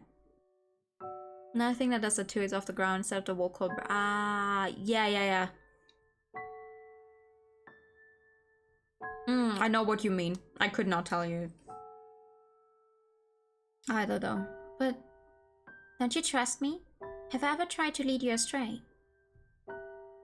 No, Lilika. I was just thinking that perhaps it truly is beginning to be safe. Look, I've brought today's newspaper. Do you see the title? The playground's rampant. Put any notion of leaving or studying away for now, yes? As soon as it is truly safe to do so, then we shall, and you will be reunited with your family. For now, it's just you and me. Thanks, Lilika. I'm glad you're here. As am I. The towel. Let me go retrieve it. Go ahead. The linen carpet was filled with various towels and bedding, all clean and properly folded thanks to Lilica. Which would suit her? A pink towel or blue towel? I honestly don't... I like pink more. Let's go with pink. This one reminds me of her eyes. Yay. With her chosen towel in hand, Amelie returned to the bathroom door where Lilica awaited her. She first knocked at the door, and when there was no reply, she opened it carefully. The sound of the tap running still came from inside. Excuse me, I'm coming in. Sophia? I knocked, but I didn't hear a reply. I've brought you a towel. Ah. Amelie first saw a slender, marble-like back. Then she noticed the blue hair that fell on those bare shoulders, one side tucked carefully behind an ear. Oh, Sophia, please forgive me. I didn't realize you had already entered the bath. No, it's okay. I'm sorry, you just surprised me. I'll leave the towel over here. Thanks. Gay people.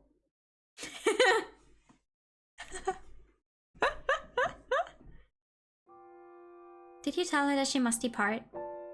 No, Is something the matter? Are you feeling unwell? Your face is bright red. Sophia will stay until she decides to leave. Curious if that's the case, what happened if you choose blue? I mean... It could be, it could also not be. I just chose pink because I like pink more. We don't care. Gender roles? We don't like gender roles in this household. We like sushi rolls. We don't like gender roles. Blue would remind Amelie of Sophia's hair, that's all. Ah, that's also sweet. That's sweet. Also gay. As you wish. I'm sorry, Lilica, but the image of that small and beautiful bag filled up Amelie's mind. I believe it is only fair after she traveled so far, and she's my friend. I will finish preparing the guest room. Let me come help, Sophia, when you're done in there, you can come to your room. From the other side of the door, Sophia's voice came in return. Okay, thanks, Amelie. And cinema rolls, yes. Very true. So hi, TK, good evening. The guest bedroom was freshly cleaned with new linen on the bed and a lit lantern beside it. You did a fine job of preparing the room so far, thank you, Lilica. It used to be the other way around, but then we had a certain person who was responsible for world wars happen. Anything for you? Oh, anything. Anything for you, Mr. Obama. I was thinking, tomorrow if the rain is cleared up, we could open the greenhouse again and have morning tea in there.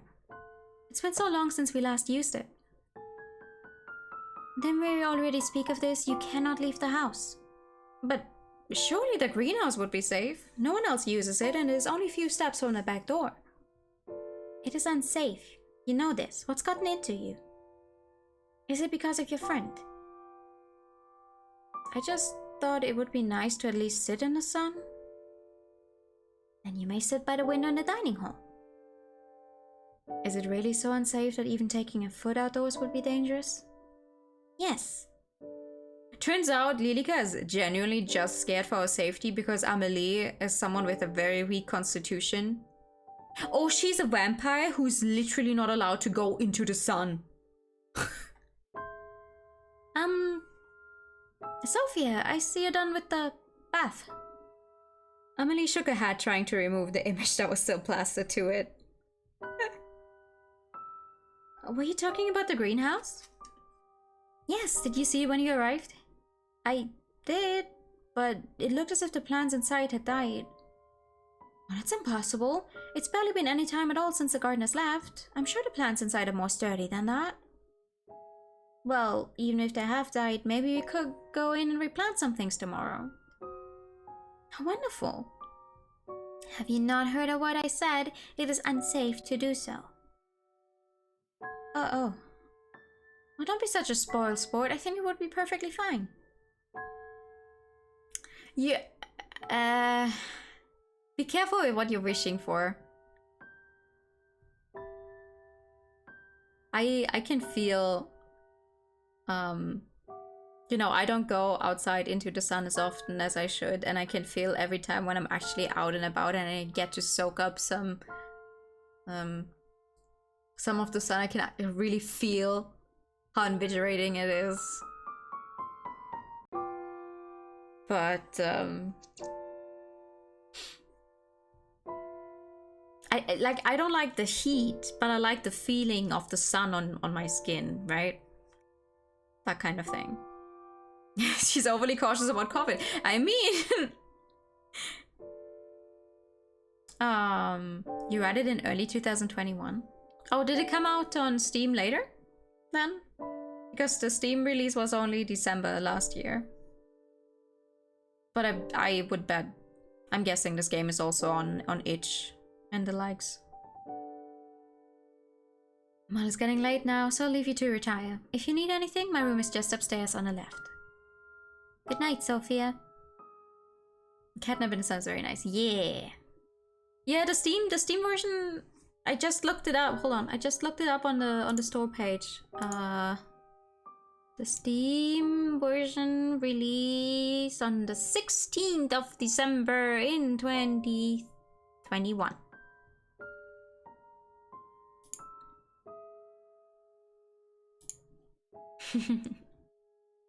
Lilica left first. The door, which was still hanging slightly open, shifted as she went. Amelie, would you stay for a while?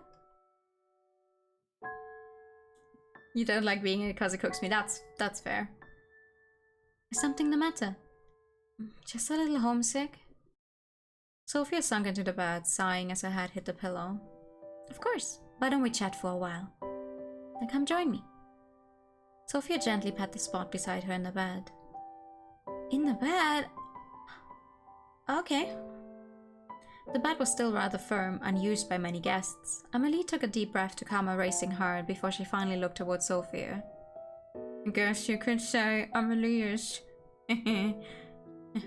stuck at home, which would make her homestuck. Thanks for staying with me for a while. There's nothing to worry about. Surely I wanted to spend more time with you too. Really? You don't find me boring? You're an art student. Have you seen what you're wearing? You're the most interesting person I've ever met. Don't be silly. I'm being completely honest. You truly are so unique. I think the same about you. I've never met anyone like you, really. You wrote so much about yourself, and yet seeing you in person, I feel there's still so much I don't know. There's plenty of time for us to tell each other everything. Then tell me something about yourself. Something you've never told anyone. I'm partially blind in my right eye. Really? How well can you see? It's okay, just a little blurry, really. You tell me something. Well, when I was 12, I stole the cookie jar from the kitchen and blamed my brother. He was scolded for hours. That's not very nice. What a mischievous child. I'm sure your brother wasn't all too pleased. Actually, it was his idea.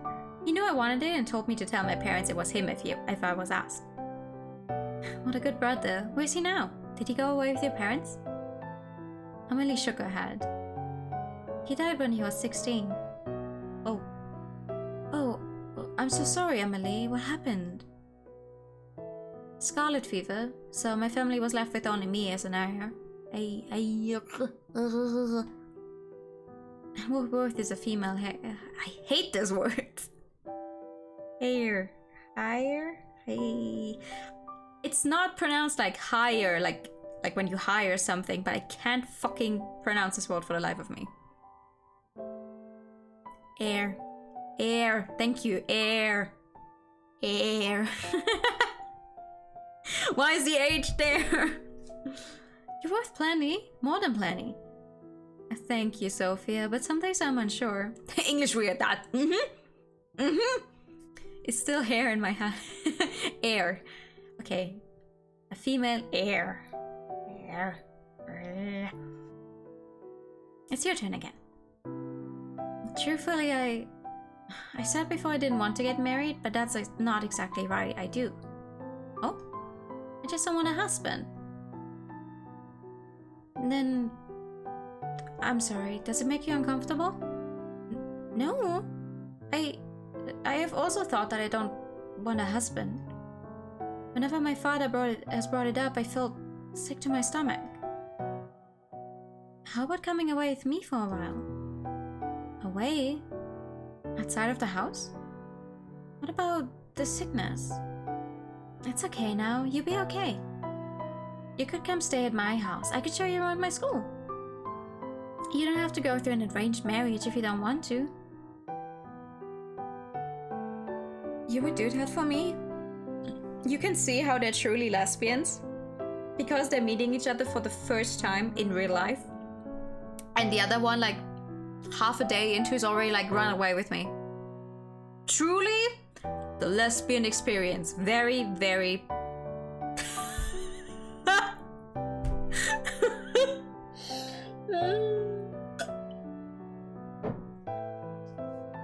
As a girl next to you, go at it, yeah. You're my dearest friend, and I actually... Hello? Lilika? At some point, the two women had gotten close enough together that they could feel each other's breath on their lips. The two parted with reddened cheeks, Amelie quickly brushing her skirt off and standing up. I should be going to bed. Please rest well. We can talk more about it in the morning, right? Homophobic police here. FBI, open up. If that was my door, I would have screamed. I think. Right. Good night, Amelie. I'll see you tomorrow. Nilika. It is late. You should retire to your bedroom. Yes, I shall. It's nice having someone else around, isn't it? I feel as if the manor is coming back to life. I hope we see Mother and Father soon. I'm sure we will. Shall I see you to bed? Yes, please. The hallway was darkened with only a few sconces and candles lit along the way. Usually that would fill Amelie with a sense of comfort, but right now the flickering flames seemed to make her feel distressed. Whether that was because of the way her mind was racing or the way her heart was beating, she didn't know. Ooh. As she rose up the grand staircase, her eyes lingered on the large stained glass window. The moon shone through the colored glass, leaving a rainbow of colors over the steps. It caught her attention for only a moment before she retreated to her bedroom. Lilia, may I ask you a question? Certainly. Have you ever heard of a woman loving another woman as a woman would love a man? Where did you hear about such a thing? Nowhere in particular. It was just a thought that came into my mind. I think you're overtired because of all the excitement. Amelie, I think it's best you get some rest. Yes, alright. Good night, Lilika. Lilika homophobic? Ayo? Good night, Amelie.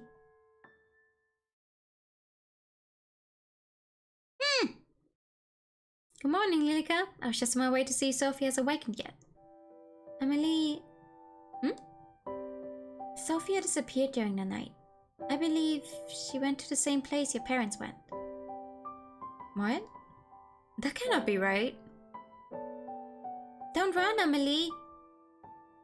Amelie dashed down the hall and knocked quickly on the door to the guest bedroom, which fell open with no resistance. Inside, the bedding was disheveled and her luggage was strewn about. It's not true. She wouldn't just leave without saying goodbye. Dearie me, I'm sorry. I told you it was a bad idea for anyone to visit, didn't I? Lilika, this isn't fair. I thought she said we would... There, come here.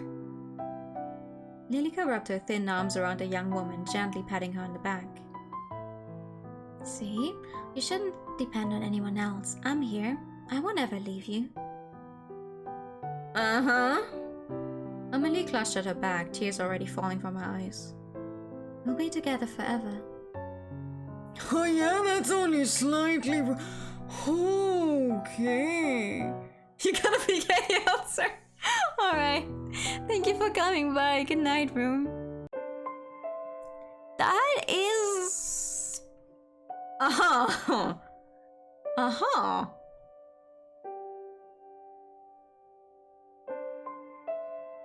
Okay. Sophia, then. Let's see what Sophia's side is about. The rain never seems to cease at this time of the year. It pours from the sky and its unending grief is longing for something unseen. Wait, is this stuff I can skip because it's the same? No, right? No. Because it's a completely different side. Okay. Thunder roared in the distance, enough so to make the young woman flinch, but not enough to make her waver. Oh, excuse me, I have hiccups again. The taxi gently rocked as the road turned to rubble, and the rubble turned to overgrown dirt track. Outside of the window, Sophia could barely see a few feet away through the raging storm. It made her feel uneasy. In her lap, a letter. She read the words again, despite knowing them off by heart. Dear Sophia, how glad I am to hear that you are well. I am healthy, although I believe I may have a problem of the heart. It has gotten quite lonely waiting here for my parents to return.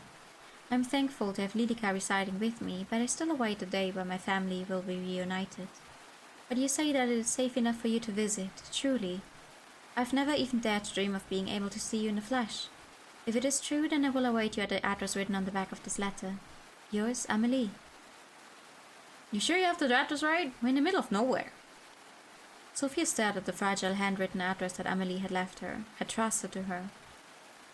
Yes, this is the right way, I'm sure of it. Her heart wouldn't settle. Meeting what could be a stranger in the middle of nowhere on a day like this. Who wouldn't be nervous? Yet there was something else. Eagerness, a thrill. Something beyond mere nerves that turned into excitement. She could barely imagine the hand that had penned the letters she'd been receiving for years on end, let alone a face. But for some reason her heart still beat hard when reading the words that the mysterious young lady of 19 from a manor far out in the middle of nowhere wrote to her. Desperate to calm her jitters, she pulled out her phone, looking to send her worried family one last message of reassurance, only to find that it wouldn't switch on. Sure, it was fully charged. The rain was falling even more heavily now. In the distance, a building sprang into view. It was surrounded by a tall metal fence with an ornate gate firmly shut at the front. Just then, the taxi spotted and rolled to a stop, smoke rising from the hood. What the? I had this serviced a week ago. Is something wrong? Sorry, miss. Looks like we're out of action. It's okay. I think we're nearly there anyway. Pulling the cash from her wallet, she handed over her fare and stepped out of the car.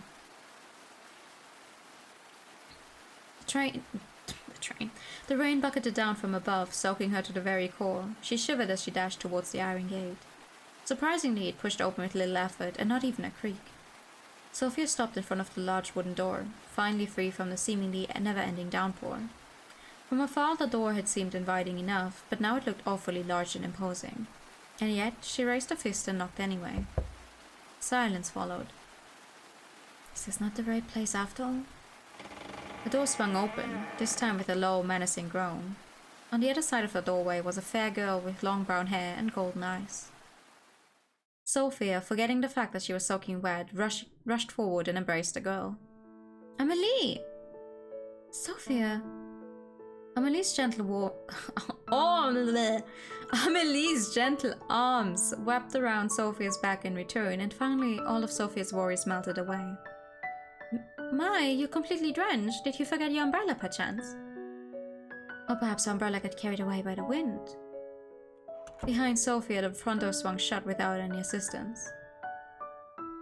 I didn't even think to bring an umbrella. The forecast said sunny all day. My fault for believing it, I guess. I can't believe you're truly here. Me either. About time, right? You're just as pretty as I knew you would be. And you too, but what are you wearing? Seeing your house, I feel like I should have dressed up a little more. No, perhaps it is I that is overdressed.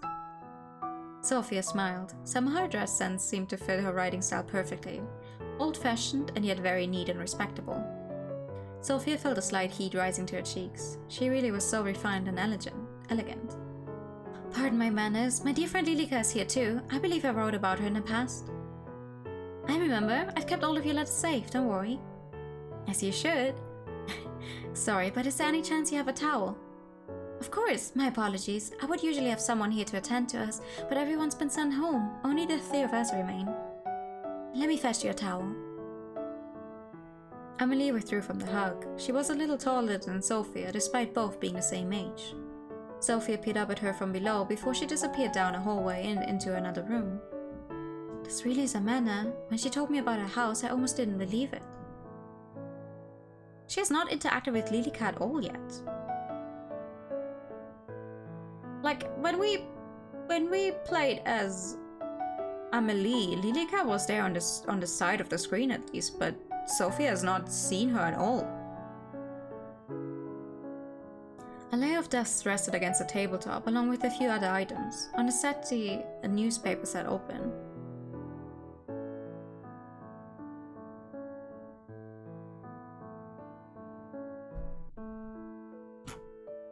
I don't know, look at the tabletop?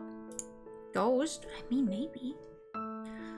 Sophia ran her fingers over the tabletop. The wood was carved with an intricate pattern that rounded around the edge of the surface. Her hand reached across to pick up a book that laid face down. Behind Sophia, the window began to shake in the wind as her fingertips grazed the surface.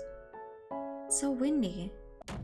She spun around just in time to see the front door fly open and the howling wind filled the entryway. She scrambled to the door and with great effort shut it again. Amelie?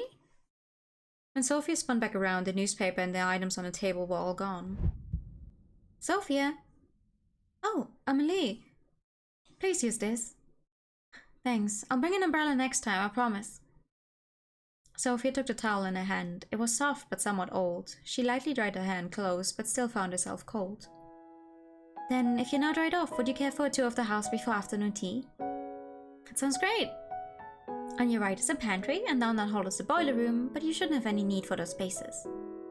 The two walked side by side, alone in such a big in such a big manner.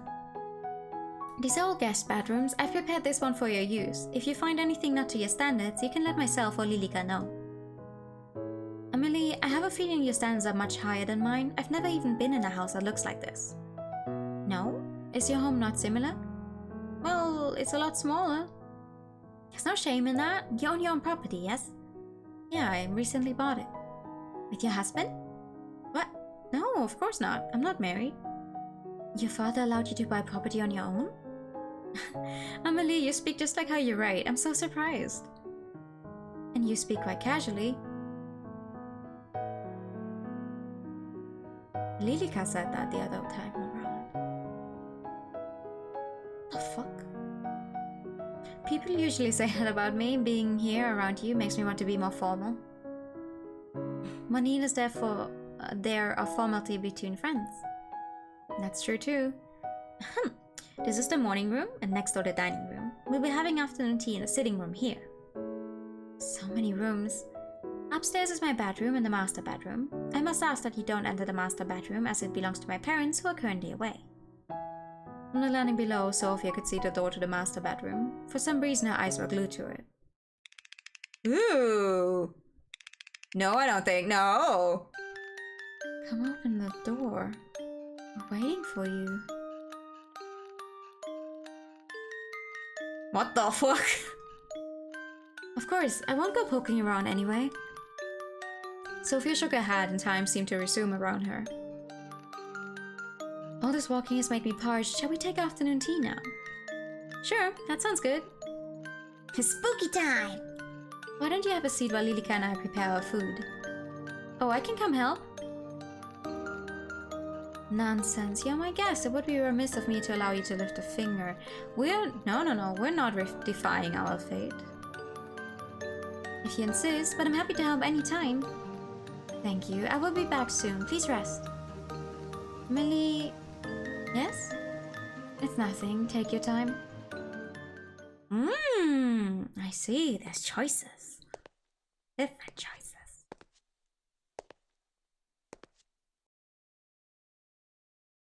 The room was spacious and dead silent apart from Sophia's footsteps as she crossed the wooden floor. Each step was deliberate and slow as her eyes searched through the room. Nothing in particular stood out.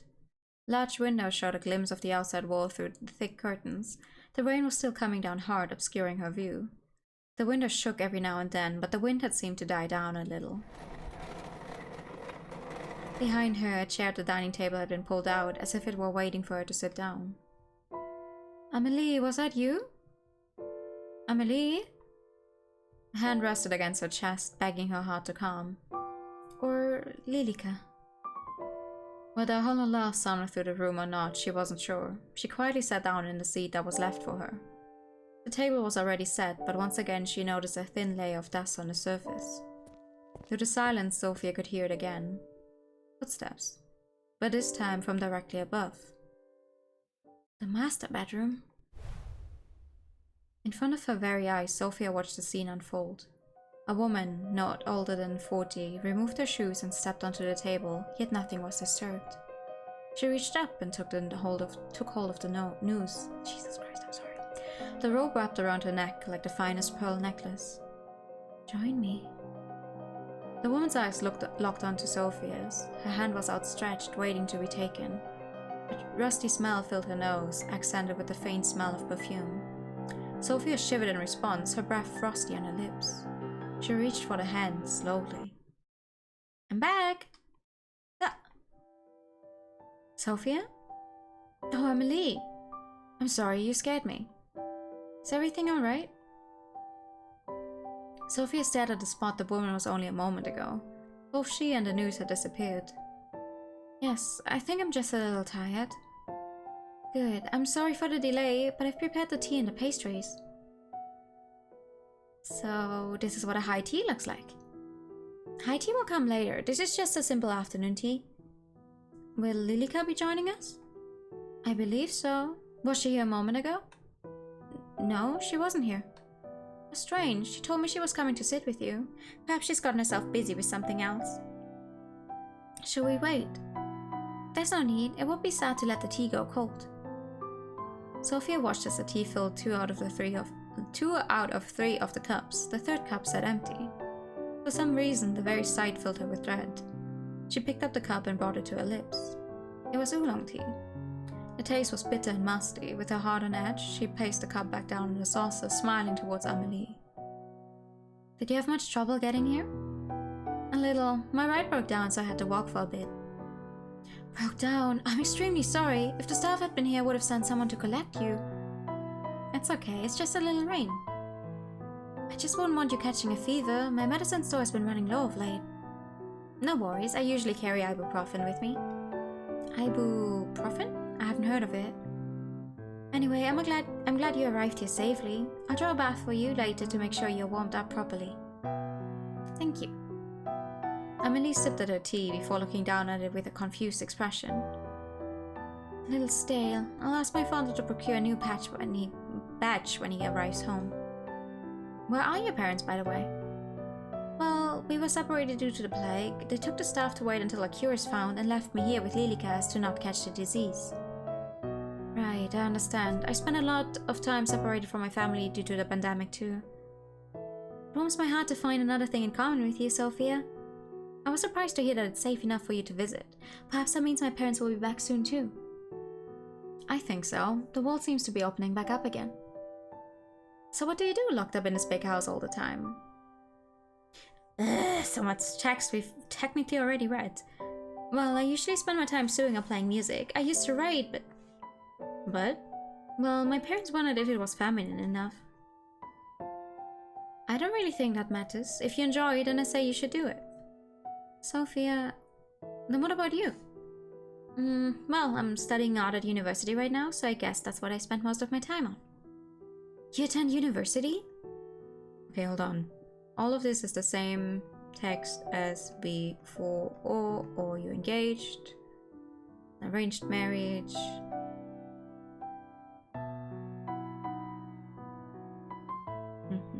Before she left the room, Sophia took one last look back at where that news once hung. My father taps installed, like taps for a bath.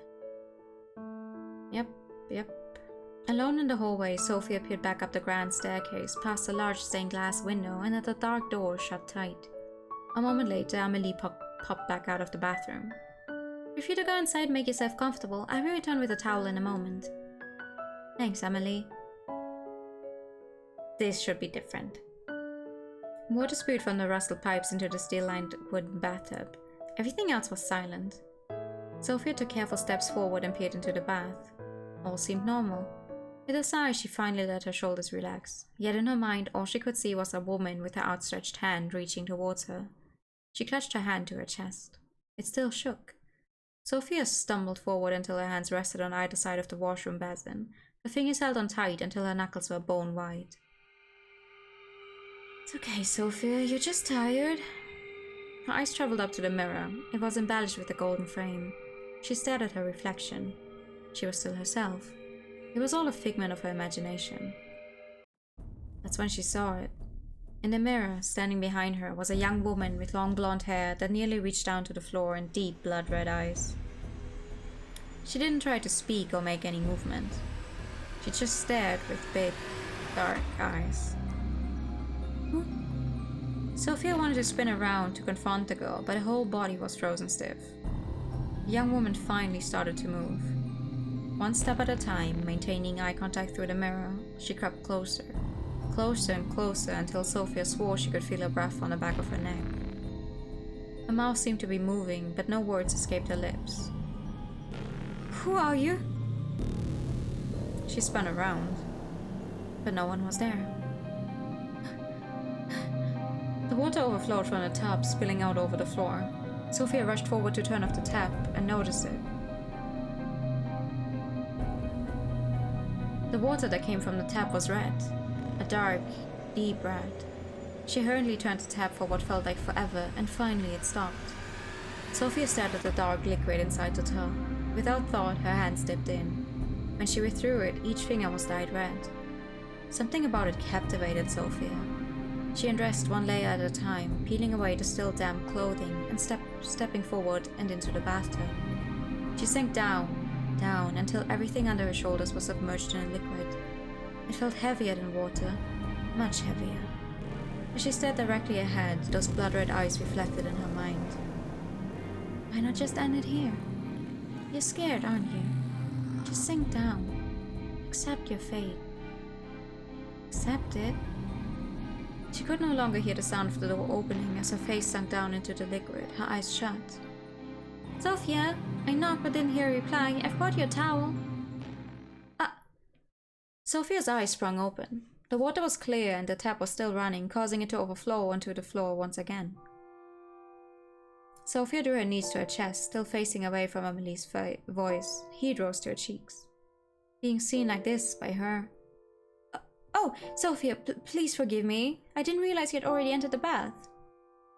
No, it's okay. I'm sorry. You just surprised me. I'll leave the towel over here. Thanks. The door shut again. Sophia finally turned back to look at where Amelie once stood. No one was there anymore. Not Amelie, not a woman in a long green dress, or a young lady with blonde hair. She sighed. What's going on? She sank into the water, although this time fully conscious of what she was doing. Not feeling all that much better, she stepped out and took hold of the towel that Amelie had left for her. Water fell from her body as she stared at the cloth. The towel was pink, similar to her favorite hoodie. The towel was old and full of holes and what seemed to be burn marks. Reluctantly, she wrapped it around her body. From outside the door, Amelie's voice called out to her. Let me come help. Sophia, when you're done in there, you can come to your room. Okay, thanks, Amelie. Who's she helping? Lilika? She shivered. The room had become awfully cold, and the towel did little to bring her warmth. She picked up her discarded clothes and redressed. The clothes felt foreign and wrong on her. Sophia took a deep breath, then swallowed hard. I'm okay. A bloodbath like Elizabeth Bathory? Maybe. Poor Sophia. The hall was already darkened, with no light spilling in from the windows. A few sconces attached to the walls were lit with live flames, but it offered little in the way of calming her. Step, step, step. The floor creaked under her weight. She stopped outside of her bedroom. Inside, she could hear talking. She put her ear to the door. Didn't we already speak of this? You cannot leave the house. But surely the greenhouse would be safe. No one else uses it, and it's only a few steps from the back door. It is unsafe. You know this. What's gotten into you? Is it because of your friend? I just thought it would be nice to at least sit in the sun. And you may sit by the window in the dining hall. Is it really so unsafe that even taking a foot outdoors would be dangerous? Yes. Sophia opened the door and entered the room. Ha ha! Amelie stood by herself making a bed. Sophia, I see you're done with the bath. Sophia looked away, thinking of what had happened in her bathroom. Were you talking about the greenhouse? Yes, did you see it when you arrived? I did, but it looked as if the plants inside had died. Oh, that's impossible. It's barely been any time at all since the gardeners left. I'm sure the plants inside are more sturdy than that. Well, even if they have died, maybe we could go in and replant some things tomorrow. How wonderful. Have you not heard a word I said? It's unsafe to do so. Oh. Oh, don't be such a spoiled sport. I think it would be perfectly fine. Well, it's getting late now, so I'll leave you to retire. If you need anything, my room is just upstairs on the left. Good night, Sophia. The door shifted before Amelie could even reach to touch it. Sophia's eyes locked in on the movement. Amelie, would you stay for a while? Is something the matter? Just a little homesick? Sophia sat down on the bed before resting her head on the pillow. It was hard. Of course, why don't we chat for a while? Then come join me. Sophia gently pat the spot beside her in the bed. The bed? Okay. What the fuck is going on? Sophia looked towards Amelie in the low light. Right now she seemed hauntingly beautiful, as if she were nothing more than a ghost. Thanks for staying with me for a while. It's nothing to worry about. Surely, I wanted to spend more time with you too. Really? You don't find me boring? Don't be silly, you truly are so unique. Her mind flashed back to all she had seen. Really, she truly had never met anyone like Amelie. You have to tell me something about yourself that no one else knows. Tell me something, she thought. Tell me what's going on here. Tell me I'm not insane. Then the cookie jar. Amelie shook her head. He died. It's your turn again. You don't want a husband.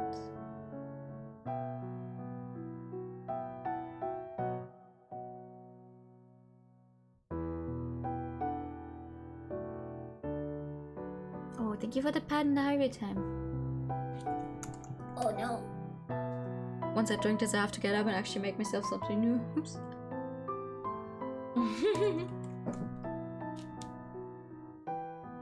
Oh, and thank you for the posture check. You should come stay at my house. And now it's gonna knock.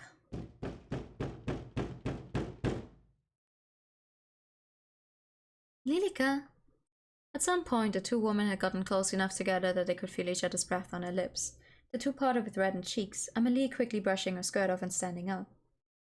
I should be going to bed. Please rest well. We can talk more about it in the morning, right? Right. Good night, Amelie. I'll see you tomorrow. Amelie left the room. Meanwhile, Sophia's eyes studied the space. Well, we don't really have a choice here anymore. Accept your fate. For some reason, Sophia just couldn't sit still. She tried to lay down to rest, but turned this way and that uneasy. I'll get some water. You know what I never understood? I'm the type of person, I always have a drink next to my bed, because I would not be willing to stand up in the middle of the night and walk to the kitchen. Even if in my case it's a very short walk to the kitchen. But why not just make yourself a glass of water or a bottle of water, whatever it is, and put it next to your bed, so you just need to grab it when you wake up in the middle of the night and you think you need something to drink? Wouldn't that be way easier? The hallway was dark, with most of the sconces having been blown out already. Sophia stepped carefully through the space, conscious of the sound her footsteps created. Hi, good evening! Kitchen was by the stairwell. Hand-painted portraits were lined up in rows on either side of the hall. She set up the grand staircase. Each step was inviting, enticing her to make the ascent. Her large eyes stared once again at the imposing stained glass window, and then to the doors that awaited upstairs. Her hand rested against the kitchen door, her fingers dancing over the handle. It stayed there as her mind debated with itself. Waiting. Come here.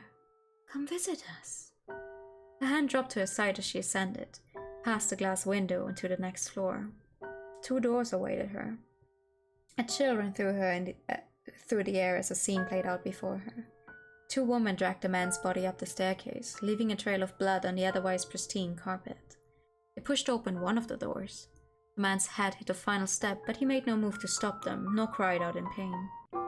He was already long dead. The figures disappeared into the room, and Sophia blinked. The door was shut again. She trembled. The master bedroom. From behind the closed door, a voice called out to her, but the words were much too faint to make out. A hand rested against the handle. Sophia couldn't stop it from shaking. With a careful motion, she pushed the door open. A musty smell came from further inside the dark room. Sophia, peering into the darkness, quickly took hold of one of the lit candles near the room and stepped inside. A portrait sat above a large canopied bed. The curtains were pulled back, hiding whatever was inside. In the portrait, Amelie sat beside a woman with a green dress and brown hair done up into a bun. Standing behind them was a man with an imposing brow and a large beard. A family of mice ran from under the bed and out of the room. Sophia jumped to the side, narrowly avoiding them. Step, step, step. Each step brought her closer to that bed. Each step made her chest feel heavier, tighter. She stood before the bed and reached a trembling hand to the curtains that hid whatever lay inside. A wind blew from somewhere unseen and her candle extinguished. Behind her, the door shut and the room plunged into near-complete darkness. Amelie, is that you? I'm sorry I came in here after you asked me not to. I'll just go now, okay? Her body fell forward before she had a moment to react. She tumbled through the curtains and landed on something hard that rested on the bed. What? The curtains flew open and the moon shone in from outside. Yeah, baby! The body she was expecting to find was absent. In its place, 2 skeletons, long ago decayed. They laid side by side, one smaller and the other larger. But now, one was either side of her. A scream pierced through the air, but no one came running. She tried desperately to squirm, to run, but it felt as if something was sitting on her, holding her down. As she struggled, she saw it. 2 dark red eyes hanging above her, watching. You won't take her away from me. Whoa, whoa. Okay.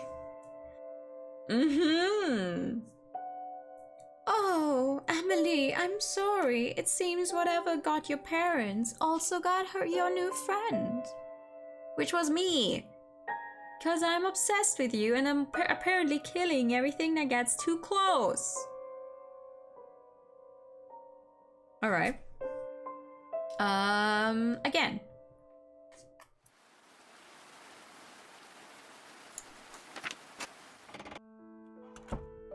But this time we're going to look at the newspaper because we haven't done that before. The setting was a deep emerald green. It looked almost unused despite its apparent age. When it rested a newspaper, open in a few pages, Sophia turned her head to read the headline, but from afar could only read the word plague.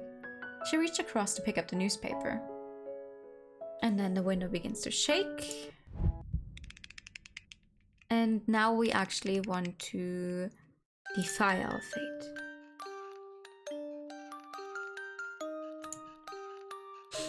Actually, is it okay if I ask you something? Of course it is. Is there someone else in the house with us? There's no one else apart from myself, you and Lilika.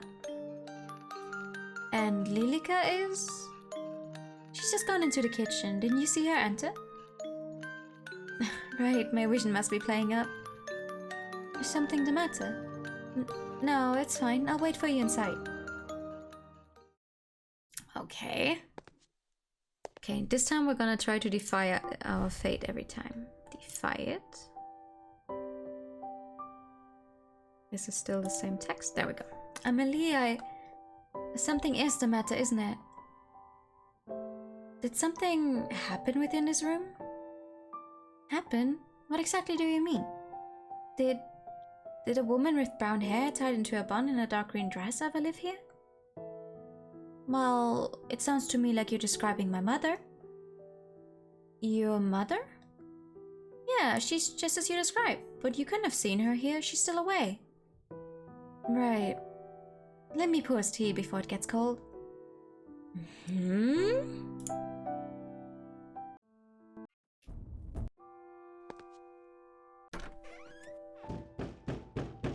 Alright, and one more time! Amelie, wait a moment. Yes? What does Lilica look like? What a funny question. You've seen her plenty of times already. With my eye, I sometimes struggle a little. Right, my apologies. She has long blonde hair done up like this. Amelie pretended to put her hair into two low ponytails. What color are her eyes? Red, and she wears a dress of white and black with a red ribbon the same color as her eyes. Thank you, Amelie. Good night. See you in the morning.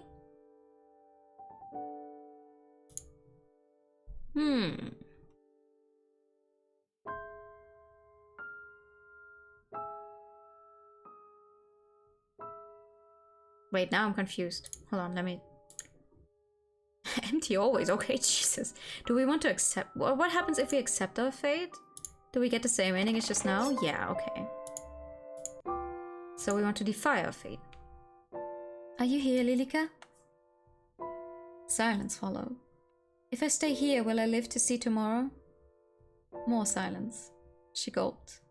The flame by the side of her bed flickered wildly.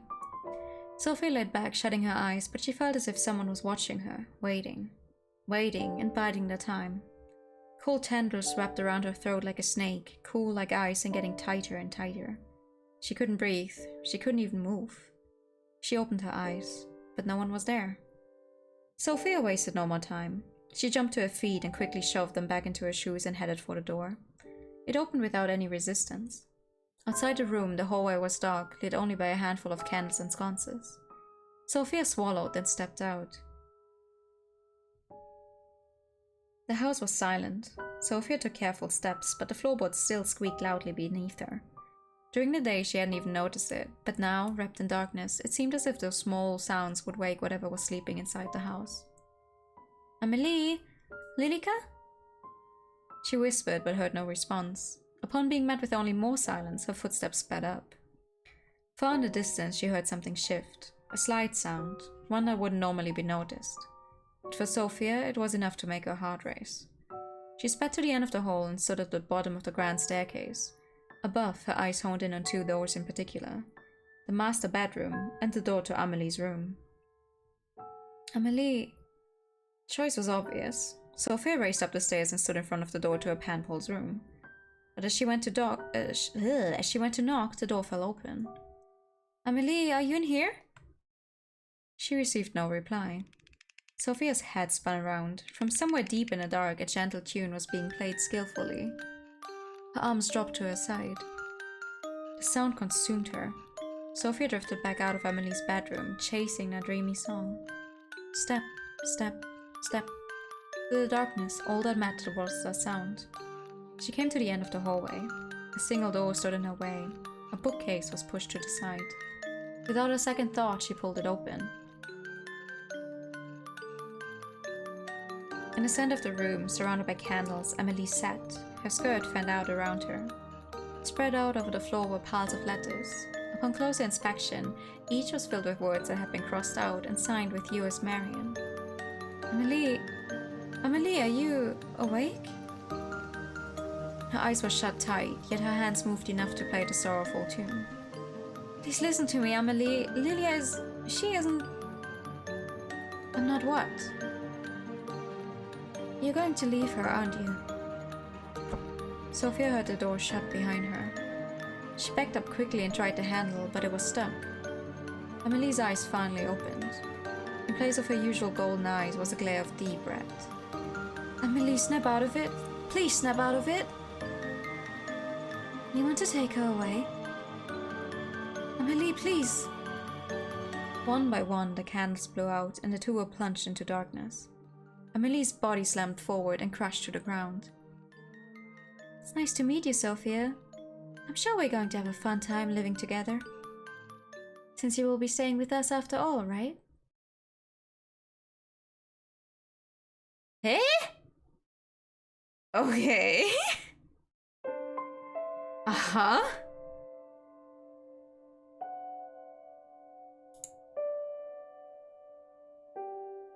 Oh god. You as Lilica, but we're going.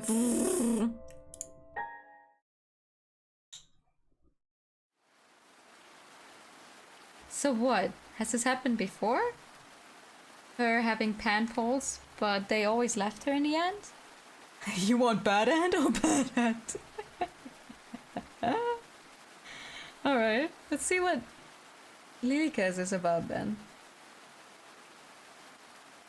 In 1 second. Hold on. I need something new to drink. And since I finished up everything I had, I need to make myself a new bottle real quick. 1 second. Good streamer is always very prepared for everything. Except for drinking too much.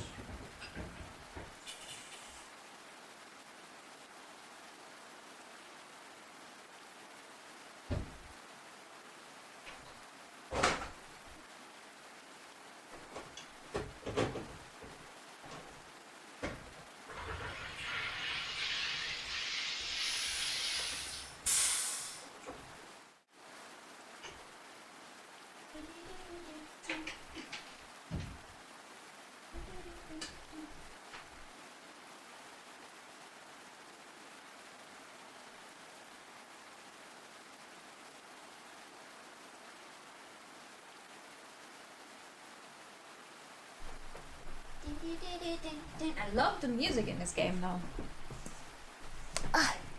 Thank you for the pet. Okay. Okay, 1 second.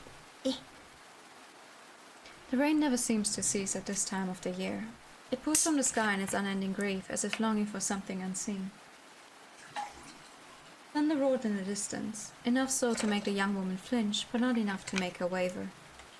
The woman sat beside a man with an imposing brow and a large beard. The man wheezed and coughed, but kept hold of the newspaper in his hands.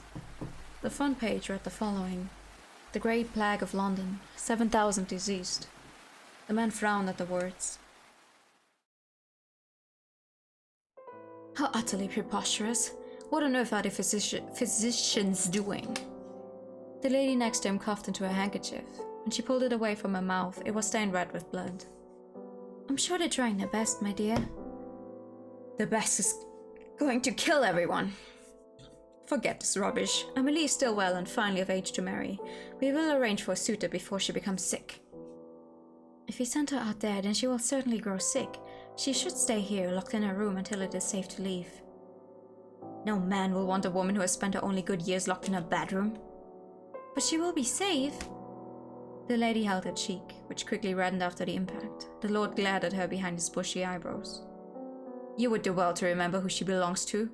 Who you belong to. The lady blinked, trying desperately to stop her eyes from welling up. Lilica, please come here. Her voice carried through the otherwise empty home. Time seemed to pause for a few moments before a woman with blonde hair cascading behind her entered the room. She wore the dress of a maidservant, and a neutral expression had wavered just so after seeing the mark left by the lord's hand. She stepped forward, crossing the tiled floor with slow steps that seemed to match the pace of the thunder that roared outside. The lady nodded to the maid. The maid nodded back to the lady. The moon reflected from the metal object in the maid's hands as she swung it down into the lord's throat. Oh, murder! Murder! He let out a gargled scream. Blood spluttered out from his mouth, and he tried to speak, tried to yell, but it was too late. He fell forward onto the floor, and the tiles darkened into a crimson red. He squirmed and crawled, searching for something that no one would ever know, before he felt still only a few minutes later. Finally! He's been on the screen for like 3 text boxes, and we already don't like him? Murder! The lady stared at the scene. Her heart raced and a laugh escaped her lips. Finally! You never heard Amelie? Hope you rot in hell. The maid wiped the knife against a small white hand towel. The stains would never be fully removed. My lady, I will deal with the body. I will help you. He's too much for you to carry alone. But my lady, you are sick. And I will get no better sitting here. The two grabbed him by an arm each and dragged him towards the stairwell, leaving a trail of blood in their wake. No other words passed from their lips as they executed their task. They reached the end of the hall and began the ascent to the first floor. The Lord's head hit against each step with a soft thunk. Thunk, thunk, thunk. The house was silent in all other regards. Two doors sat next to each other. Both were shut tight. As the two women reached the top of the stairwell, the maid pushed open the door to the master bedroom and entered. The room was spacious and clean, with fresh bedding left by the maid just the same morning. On the wall above the bed, a newly painted family picture. The two struggled and finally lifted the man into the bed. His face was stuck in a terrified expression, and his clothes were ruined. You will protect Amelie, right? I'll do anything you desire. Then let us begin. Lightning struck somewhere in the distance, lighting up the otherwise darkened room and showing many things that should have been left unseen. The maid removed her shoes and crawled into the sheets beside the corpse, while the lady dipped her fingers into the Lord's wound and drew a line of blood around the bed. She spoke softly to no one in particular, chanting words that should never be chanted. When she was done, she stepped over the threshold and approached the maid. Never let anyone hurt her. Protect her no matter what. I will, my lady. Thank you, Lilica. You never truly understand how much your actions mean to me. The lady leaned forward and left a soft kiss against the maid's lips. It was brief and gentle, and something the two had wished to share for longer than either would admit. As the lady pulled away, the maid drew her knife, still smudged with blood, and brought it to her veins. Goodbye, Lilica. Goodbye, my lady.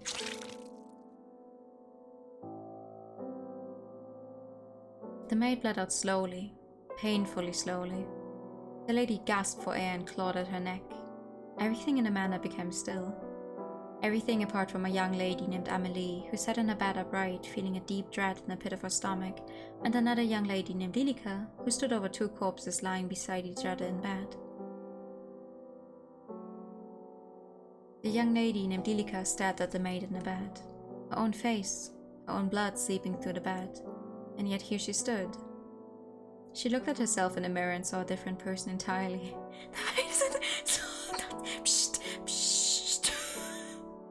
She was no longer the maid. She was Lilica. Her voice was softer, her hair longer. It worked! When she turned back towards the bed, Lilica froze. Both of the bodies were gone, and in their places, two skeletons. How long has it been? She walked towards the door and found it locked. Digging through the tattered clothes of the long-dead maid, she retrieved the key and opened it. The door beside the master bedroom sat ajar just enough for Lilica to peer in. Amelie sat on the end of her bed, staring at herself in a small handheld mirror while brushing her hair. She hummed a quiet tune, but froze as her eyes met Lilica's. Who are you? I'm Lilica. Lilica, but... Your mother told me that you had a maid named Lilica. What a coincidence. What are you doing here? How long has your mother been gone? My... mother? I saw her... She frowned and clutched her head as if she couldn't quite remember. I saw her just this morning. I see. Your parents have left to be cured of the plague. They have asked me to stay with you until they can return. Really? A cure truly exists? That's right. So until then, how about we be friends? Amelie's face lit up and the eternal friendship began. How many years had passed since that day? Neither could tell. Time seemed to stand still within that manor, out in a field in the middle of nowhere. And that's the way Lilica wished it to stay. So I was entirely wrong about this game being a little funky with time again. Lilica, a letter has arrived. What? Her blood ran cold as Amelie stared at the envelope in her hands. When was the last time we had a letter? How exciting! Perhaps it's Mother writing that she will return soon. Perhaps so. Oh? It seems to be addressed to someone else entirely. Perhaps it was brought here by mistake. Then we had best send it back. Give it to me and I will have it returned. A peek wouldn't hurt, would it? Would you think? Don't you think? Lilica watched as the first crack formed in a fragile world. I will dispose of it immediately. Give it to me. But it was too late. The letter inside had already been let loose, and Amelie's eyes had already taken in the words left for someone else. Sophia. Lilica, I think I will write back. I will let her know that I received the letter by mistake. That isn't needed. Please? Just one letter. Thank you, Lilica. How many letters had arrived at the door since then? How many times had Amelie spoken excitedly about Sophia to her? Sophia. Sophia, Sophia, Sophia. It's always Sophia. Sophia's the crack in its fragile reality. Sophia. I have to get rid of Sophia. Lilica? Lilica's eyes opened with a jolt. I'm sorry, I'm a little tired. What did you say? Sophia says she's coming to visit. Another crack formed from the last. It sprawled across reality, threatening to shatter at any moment. Amelie, I don't think that's a good idea. The plague. She says that it's safe enough to travel now in her letter. Perhaps Mother and Father will return soon too. I'm sorry, they're talking about the London plague, but Sophia has a cell phone. So she came from like our time. Maybe actually COVID. Considering when this game came out. Yeah! Lilica forced a smile. But we don't need anyone else here, we have each other. Of course, you're my dear friend, Lilica, but Sophia and I have been writing to each other for... She shook her head as if chasing off the beginnings of a headache. For a long time, anyway. From one plague to another, hehe. I'm excited to finally meet her. Won't you be excited with me too? We can all be friends. Right, friends. I'm sure we'll all be the best of friends. Yeah! For an amount of time that neither Lilica or Amelie could truly comprehend, the house was suddenly buzzing with life. Amelie's footsteps were light and her days filled with excitement as she awaited the arrival of Sophia. And finally, to Lilica's dismay, the day came. The pendulum clock on the wall swung back and forth, ticking down the time. Lilica stared at it, wishing that it would slow down even further. 10 minutes, then 20, then an hour passed as the two stood by the door waiting for a knock. She seems to be late. Perhaps she's not coming after all, Amelie. There's no need to make such a sullen face. Perhaps this is for the best. She wrote that she would be here, so I shall wait. With the face hidden from Amelie, Lilica scowled. Do you truly believe it is safe to have visitors during this outbreak? Lilica, I believe we have been isolated long enough, and Sophie has written that it is safe. I trust her word. She would not endanger us. And if your painpole turns out to be a robber in disguise, what then? Amelie smiled to Lilica's dismay. She has a way with words that only a woman could have. A lady robber, then? Nonsense. We all know this text now. A knock sounded at the door, instantly halting a conversation. Amelie rose from her place and took a steady step forward before Lilica raised a hand to her. Allow me. Allow me to see if she should truly be allowed entry. The door groaned as it slowly swung open and revealed the young woman who knocked at the door. She was drenched from head to toe. Lilica stared at her. Light hair and eyes, she looked almost like a kitten. Instantly, Lilica's dislike for the woman grew. You don't like cats? Damn, bitch! Lilica stepped to the side just in time for Sophia to bounce through the door and wrap her arms around Amelie. Her blood boiled. She watched as the clothes she had carefully handmade became drenched by someone unworthy. Someone that didn't deserve to even look at Amelie. Amelie! Sophia! Amelie's arms wrapped around Sophia in return, and Lilica turned away. You're completely drenched, me. With a cool anger written over her features, Lilica shut the door. You're just as pretty as you knew you would be. Lilica stood to the side, her arms crossed lightly over her chest. Her long hair reached down nearly to the wooden floor. Pardon my manners. Amelie sighed at Lilica upon hearing her tone, but Lilica simply looked away. But to Sophia, it's coming from the same person. Amelie disappeared down the hallway, leaving Lilica alone with Sophia. It's really some manner. Has no one told you it is rude to poke around someone else's house? Sophia walked straight past Lilica without even a notion of responding. Hello? You can't see me. Sophia walked towards the settee and reached for the newspaper. Don't let her touch it. Don't let her touch anything. She'll break it all. She'll undo everything. She wants to hurt Amelie. She can't find out the truth. The window shook loudly in the wind. With the flick of her small wrist, Lilica allowed the door to fly open, causing Sophia to whip around in surprise. It's so windy. Lilica locked in on the object that Sophia had been reaching for. She rushed forward and took hold of it, then quickly hid it behind a cabinet as Sophia reached to close the door. Sophia spun around but looked straight through Lilica. And she's back. Please use this. Lilica watched as Sophia dried herself with a towel. Our towel. It's not for her. There can't be a next time. Would you like to be shown around? Sophia and Amelie walked side by side, close enough that their shoulders almost touched. Lilica stared at the place where they almost connected, seething with a quiet rage. It's a lot smaller. Shut up. Your voice disgusts me. Your words are poisoning, Amelie.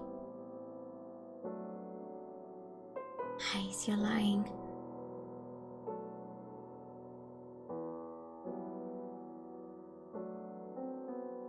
Sophia slipped through a doorway and disappeared. Amelie smiled widely, while Lilica just stared ahead blankly. Isn't this lovely, Lilica, to have a new face in the house? It feels like forever. Yeah, so lovely. I'm glad you have me. We know this. Sever her fate. No, we're gonna ignore all of the prompts first time around again. We're gonna ignore the prompts and see what ending that gives us. You finished the baking. We know this, we know this, we know this, we know this, we know this, we know this, we know this.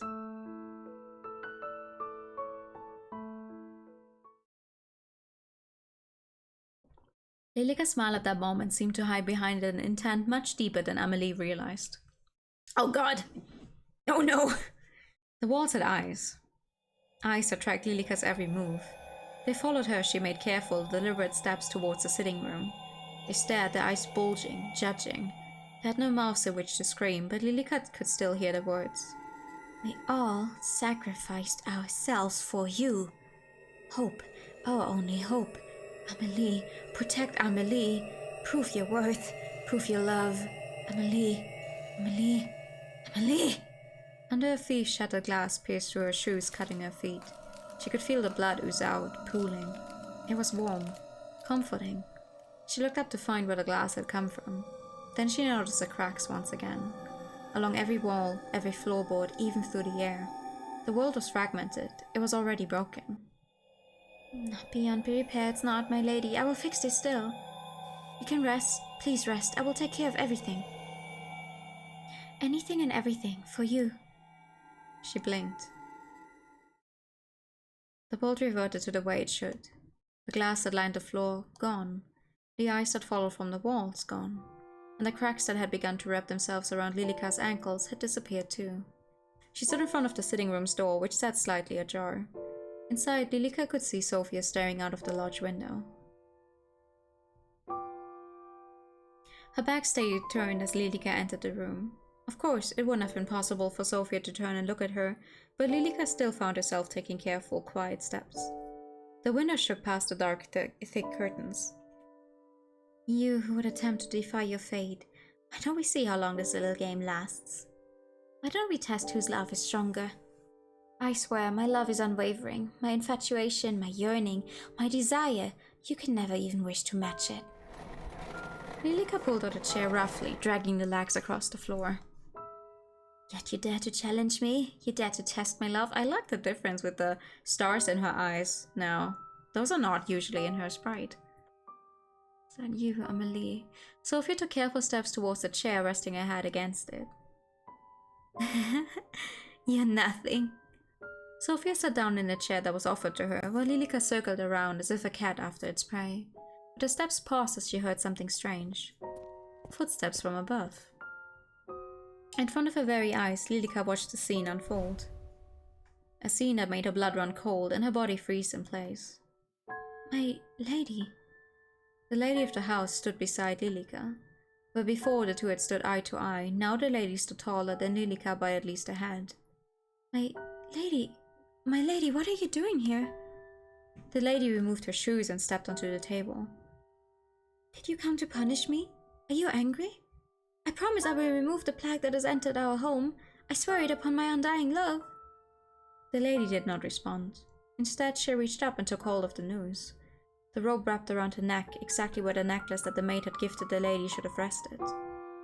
Join me. Her eyes locked onto Sophia's. Her hand was outstretched, waiting to be taken. Why won't you look at me, my lady? Are you truly so angry enough to despise me? For but a moment, as Sophia's outstretched hand came closer and closer, the lady's eyes turned slowly towards Lilica. They carried with it a message that only Lilica could decipher. Lilica's body shook. It trembled and trembled until she could bear it no more, and she ran from the room as fast as her legs would carry her. If the hallway still had eyes, they weren't fast enough to follow Lilica. The floorboards, as if made of quicksand, threatened to suck her up and bury her deep within the house. Her feet felt heavy and leaden. Every step was as painful as a brief glance. She raced through the hall and up a flight of stairs, past the stained glass window, which left a myriad of colors over the carpeted steps, and past the doors that led to the master bedroom and Amelie's room. Closer, closer, until she arrived at a bookcase. She pushed it to the side and entered the hidden room. The room behind the bookcase was small, and not a single window faced outwards, thus the room was near pitch black. Each wall was plastered with handwritten letters clearly for Lilica alone. Her eyes, frantic, finally started to calm as she took in the words. Her words left to her, for her, only for her. Lilica's eyes settled on a particular letter. Oh! Look left. Dear Lilica, how wonderful to hear that you're doing well. I've been very busy this week, but most of it is boring, so I won't bog you down with the details. But do you know what happened just yesterday? Of course you don't, you weren't there. I was walking home when I found an abandoned kitten. Someone left it in a box on the side of the road. How could anyone do that? Anyway, I took her home. I named her Lily after you. It's a little embarrassing writing it out like that. I hope you don't mind. Yours, Marion.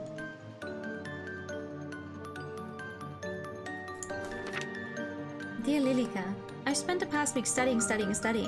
Don't get me wrong, I enjoy it, but everyone needs a break, you know? On my desk I have a little cactus in a pot. To be honest, a cactus wasn't my first choice, but I've killed every other plant I've ever owned. Anyway, it bloomed. There's one beautiful flower coming out of it. I couldn't be happier. So to make studying easier, I think your environment makes a big difference. How about you? Do you have any plans? I'm looking forward to hearing about it next time. Yours, Marion. Dear Lilica, today was tough. I tried my hardest, but I still failed. Don't you think life is unfair sometimes? I wish trying hard enough was all it took to succeed. Sorry, I'm sorry, what? What, winging? Aren't I? I came out of my interview and it was raining. I thought, just my luck, but something interesting happened. A rainbow in the distance peeked out from behind the grey clouds. It reminded me of you, and then I felt a little better. I hope we can meet soon. Yours, Marion. She ripped the letter from the wall and clutched it to her chest, collapsing to her knees. She couldn't hate me, she couldn't. She adores me like I adore her. She entrusted her everything to me. Everything, Amelie. The letter dropped from her fingers that were neither cold nor warm. You want me to get rid of that disease, don't you? You want to accept me until I protect Amelie. Is that right, my lady? I'll do anything you ask, so that's all I have to do. And I will do it. I'll keep Amelie safe, forever. Lilica stood from the ground and dusted off her skirt. Her face, that had previously contorted in distress, had finally calmed, and a smile gently crept onto her face. I love you, my lady, and for you I will love Amelie too. Oh my god, that is fucked up. Boom, boom. Mere fright, where have you been? Preparing the guest room, ba ba ba ba ba ba. You sent her home. Study. She wants to leave? Leave the house? No, she can't leave. She can't go anywhere. She belongs here. She was entrusted to me.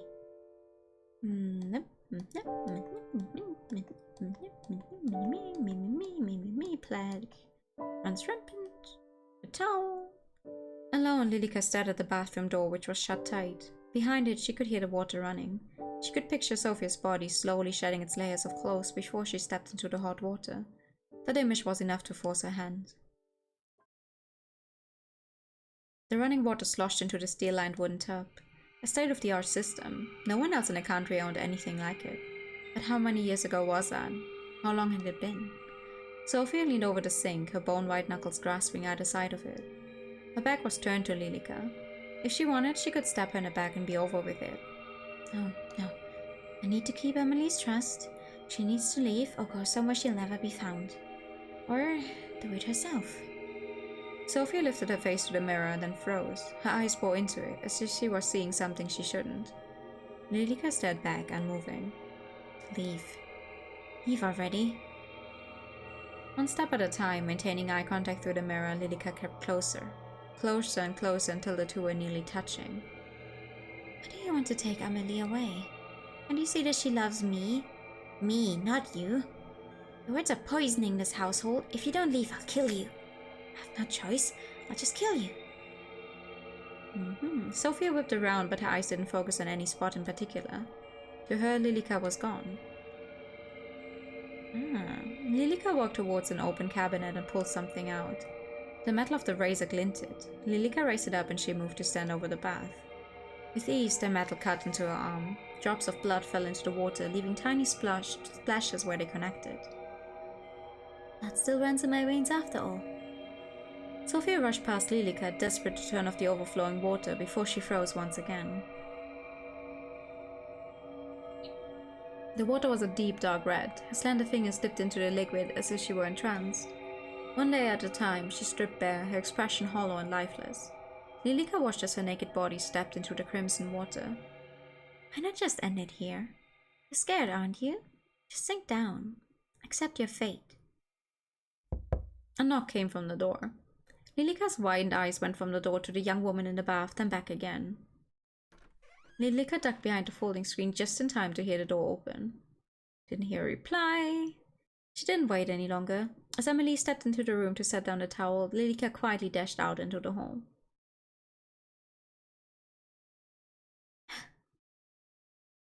Before Lilika had a chance to even catch her breath, the bathroom door opened once again, and Amelie stepped out with flushed cheeks. Did you tell her that she must depart? No, she must leave now, tonight, no longer. That woman, that siren, look what she does to our Amelie. From the other side of the door, Sophia's voice came in return. Okay. Now they're going to the bedroom. The guest bedroom was freshly clean, with new linen on the bed and a lit lantern beside it. Fortunately, Lilika had prepared the room well in advance. Anything. Oh, I'm sorry, this is new text and I'm skipping it. Jesus Christ. My bad. You did a fine job of preparing the room so far. Thank you, Lilika. Anything for you. I was thinking, tomorrow if the rain is cleared up... No, never mind. That is text we've seen before. By now, a dozen cracks stemmed from a dozen other cracks, filling the entirety of Lilika's world. At any moment, even a breeze would make everything collapse. You cannot leave the house.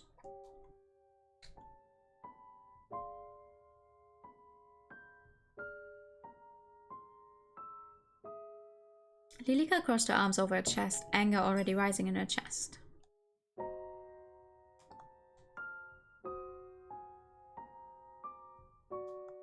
Poison dripped from her voice as Lilika left the guest room behind. The house had a heart, and that heart was beating to the same rhythm as Lilika's. It was frenzied, on the verge of losing control. It echoed through her head, through the hall, through to every corner of the building. Like Morse code, it was as if the house itself was telling her to do something. Get rid of her. Cut out the disease. Protect Amelie. She bit her thumb, pacing back and forth. Amelie will be upset, but Amelie doesn't need anyone else. She has me. She won't be upset for long, and she'll forget. That's right, she'll forget. Her breath hitched in her throat. What do I do? What do I do? She just won't die. My lady, what am I supposed to do? At that moment, Lilika put her ear to Amelie's door, listening intently. Away outside of the house? What about away outside of the house? Lilika's hands balled into fists at her side. You think you can take her away from me? Lilika's bold fist slammed against the door. Each one set a pain shooting up her arm all the way to her shoulder. Inside, the voices went quiet. Okay, let's see. This one is a safe where we've ignored every single prompt, and now we're gonna allow her fate. She doesn't belong to you. Lilika? Finally, Lilika snapped out of her daze. At some point, Amelie had left the guest bedroom and was standing a short distance away from her, looking worried. Instantly, she took a deep breath and composed herself. But her heart still beat as loud as a drum, and the cracks that seemed to be centered around Amelie were still spreading at an increasing rate. You should retire to your bedroom. The hallway was darkened with only a few sconces and candles lit along the way, and Lilika relished in it. On a night like this, long ago in the past, she had sealed her fate along with Amelie's, and tonight she would seal the fate of yet another person. The two rose up to the grand staircase side by side. Moonlight drifted in through the stained glass window. This seemed to be the only place free from those cracks. If she squinted, she could almost see it, almost hear it. That head hitting each step with a loud thunk. Those eyes would never open again to look upon a woman with scorn. That hand would never be raised to leave a mark on pristine skin. That sound filled her with joy. And the thought of repeating that fateful night left her footsteps light with excitement.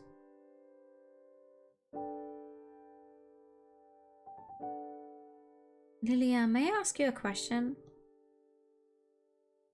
Certainly. Had you ever heard of a woman-loving woman? Where did you hear about such a thing? No one in particular. Lilika, who was seated on the edge of Amelie's bed, stood with unsteady feet. Standing in the doorway, she looked back at Amelie. As her hand rested against the door, a sudden pang went through Lilika's cold heart. She's important to you, isn't she? Of course. Her words have always something that have brightened my day. Even if she were to leave? Leave? Well, I believe she'll leave eventually, Lilika. There's little choice, really. All I can do is hope she'll visit again. Lilika voice, you can't be gay. I'm the only one allowed to be gay. There's only enough space here for one gay person. I see. Good night, Amelie. Sleep well. Whatever Amelie had said in reply was lost in the darkness as Lilika stepped out of the bedroom. As she left the room, she noticed it. A dark shadow stalking through the night, slowly creeping through the hall. Lilika frowned. My lady, you must forgive me. I've rarely seen Amelie so happy. But she cannot stay. No, she must leave immediately, and I will make her. Sad straight noises. She stood on the grand staircase, outlined in the moon's glow. Sophia, you can't see me, can't hear me, but you can sense me, can you not? The shadow paused, her eyes going up the staircase. There, she saw a shadow barb strangely across the carpeted steps. You will leave this place immediately, and you will never come back. Lilika? The blonde girl pushed the vase from a step, and it crashed to the ground below, smashing into tiny pieces. Sophia jumped in response, a shiver running down her spine. I won't warn you again. Leave. Slowly and unsteadily, Sophia crept up the stairs until her face was almost close enough to touch Lilika's. Is that you, Lilika? In a small motion, Lilika dropped something from her sleeve. It clattered to the ground at Sophia's feet. She gripped at her shirt even more tightly. This is your last chance. I don't care whether you live or die. This is only a favor to Amelie. As if her nerves had finally got the best of her, Sophia turned on the spot and ran, back down the staircase and into the dark hall. Lilika followed behind her, slamming doors and knocking things down to the ground. Sophia, too scared to even turn around, ran as fast as her legs would take her until she reached the front door. Instead of being locked and closed up tightly, it sat open as if waiting for her to leave. She didn't waste even a single second more. And she was gone. She's gone! Gone! I did it, Amelie, I did it! You did what? Did you... This isn't what it looks like, Amelie. Please listen to me. Did you force her to leave? No, I'm going after her. Lilika jumped in front of the door, arms spread wide. You can't. Why? It is unsafe to do so. You belong here with me, together. I've had enough of this and that being unsafe. Lilika, either you move to the side or any friendship I thought we had is gone. Lilika wavered. Her arms, which had held such conviction, began to droop. I've always done what's best for you, have I not? All of this time, have I not remained at your side? Please trust me, I only did what I had to do. So this is what you've decided? Don't come near me again. Amelie turned her back on a blonde-haired woman who dropped to her knees as she watched her leave. Amelie! Good night, Lilika. Darkness filled every inch of her brain. A voice screamed out from inside of her, mocking her. This isn't right. My lady, this isn't right. Didn't I do the right thing? I let her go. I did her a favor, but Amelie is upset. Her lady offered her no answer. Is this punishment for not doing as you wished? Sophia should have died. She should have died. Should have died. Died. But now she's alive and Amelie is angry. In a dark room, all alone, Lilia clutched onto something. Something she kept hidden in a closet, away from any prying eyes. She held it tighter. Its green dress fell apart at her touch. Can't you make this all better again? Can't we make her forget? Before it fell down and rested against the other person's shoulder, they remained silent, as they had been for many long years. I'm sorry, I'll make it all better. We can make her forget, can we? Can we start again? Just like before, we can start again. Lilika stood, placing the skeleton of her lady carefully back in the closet. She literally has some skeletons in her closet. Woo. Keep waiting for me, I promise. I'll make everything right again. Start again, Amelie. You and me, forever. Lilika walked into the room, holding a tray carefully in her hands. On it sat a teapot and 2 cups. Amelie, I've brought the tea. Excellent, it smells delicious. Amelie smiled brightly, filling Lilika with happiness in return. Lilika, may I ask you something? Of course. I found this letter by the front door. Do you know where it came from? Amelie held out an envelope. The front was blank. Strange. Perhaps it was delivered here by accident? Lilika took it from her and opened it. At the bottom it was signed, yours always, Sophia. Yes, it seems to be for someone else. I mailed this back, yes? Thank you, Lilika. I appreciate it. Finished with her tea, Amelie stood first and left the room. Lilika smiled. From under the table, she pulled out a stack of envelopes that seemed to match the one Amelie had given to her. And all at once, she threw them into the fireplace. Goodbye, Sophia. Ooh. Okay. 1 of 3. Goodbye, Sophia. What happens if we deny her fate then? Good night, Amelie.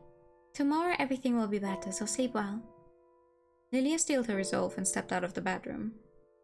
Oh, what's different here? She first went back to the guest room and put her ear to the door. Now sounds could be heard from behind it. Then she noticed something. Someone else walking down the hallway unsteadily. Lilika followed closely behind. Through the darkness, the other person was only a shadow, the features obscured and hidden. The sound of her light steps on her old wooden floorboards mixed in with the rain that was still raging just outside those walls. Ah, this is when she's going to get a drink. That's right, by the stairwell, but you aren't going to the kitchen, are you? Hand-painted portraits were lined up in rows on either side of the hall. It seemed as if their eyes moved to follow Lilika's every move. Sophia stared up the grand staircase. She seemed as if she were entranced with each and every step. Waiting for you. Those 2 people, they're calling for you. Go on, go to them. Sophia's unsteady hand reached for the banister. Her stand was slow and careful, her eyes fixed on the door. That special door.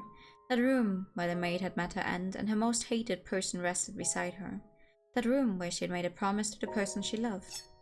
Lilika needed only to reach into the kitchen to procure the item that was waiting for her. Had been waiting for her all this time since Sophia had arrived.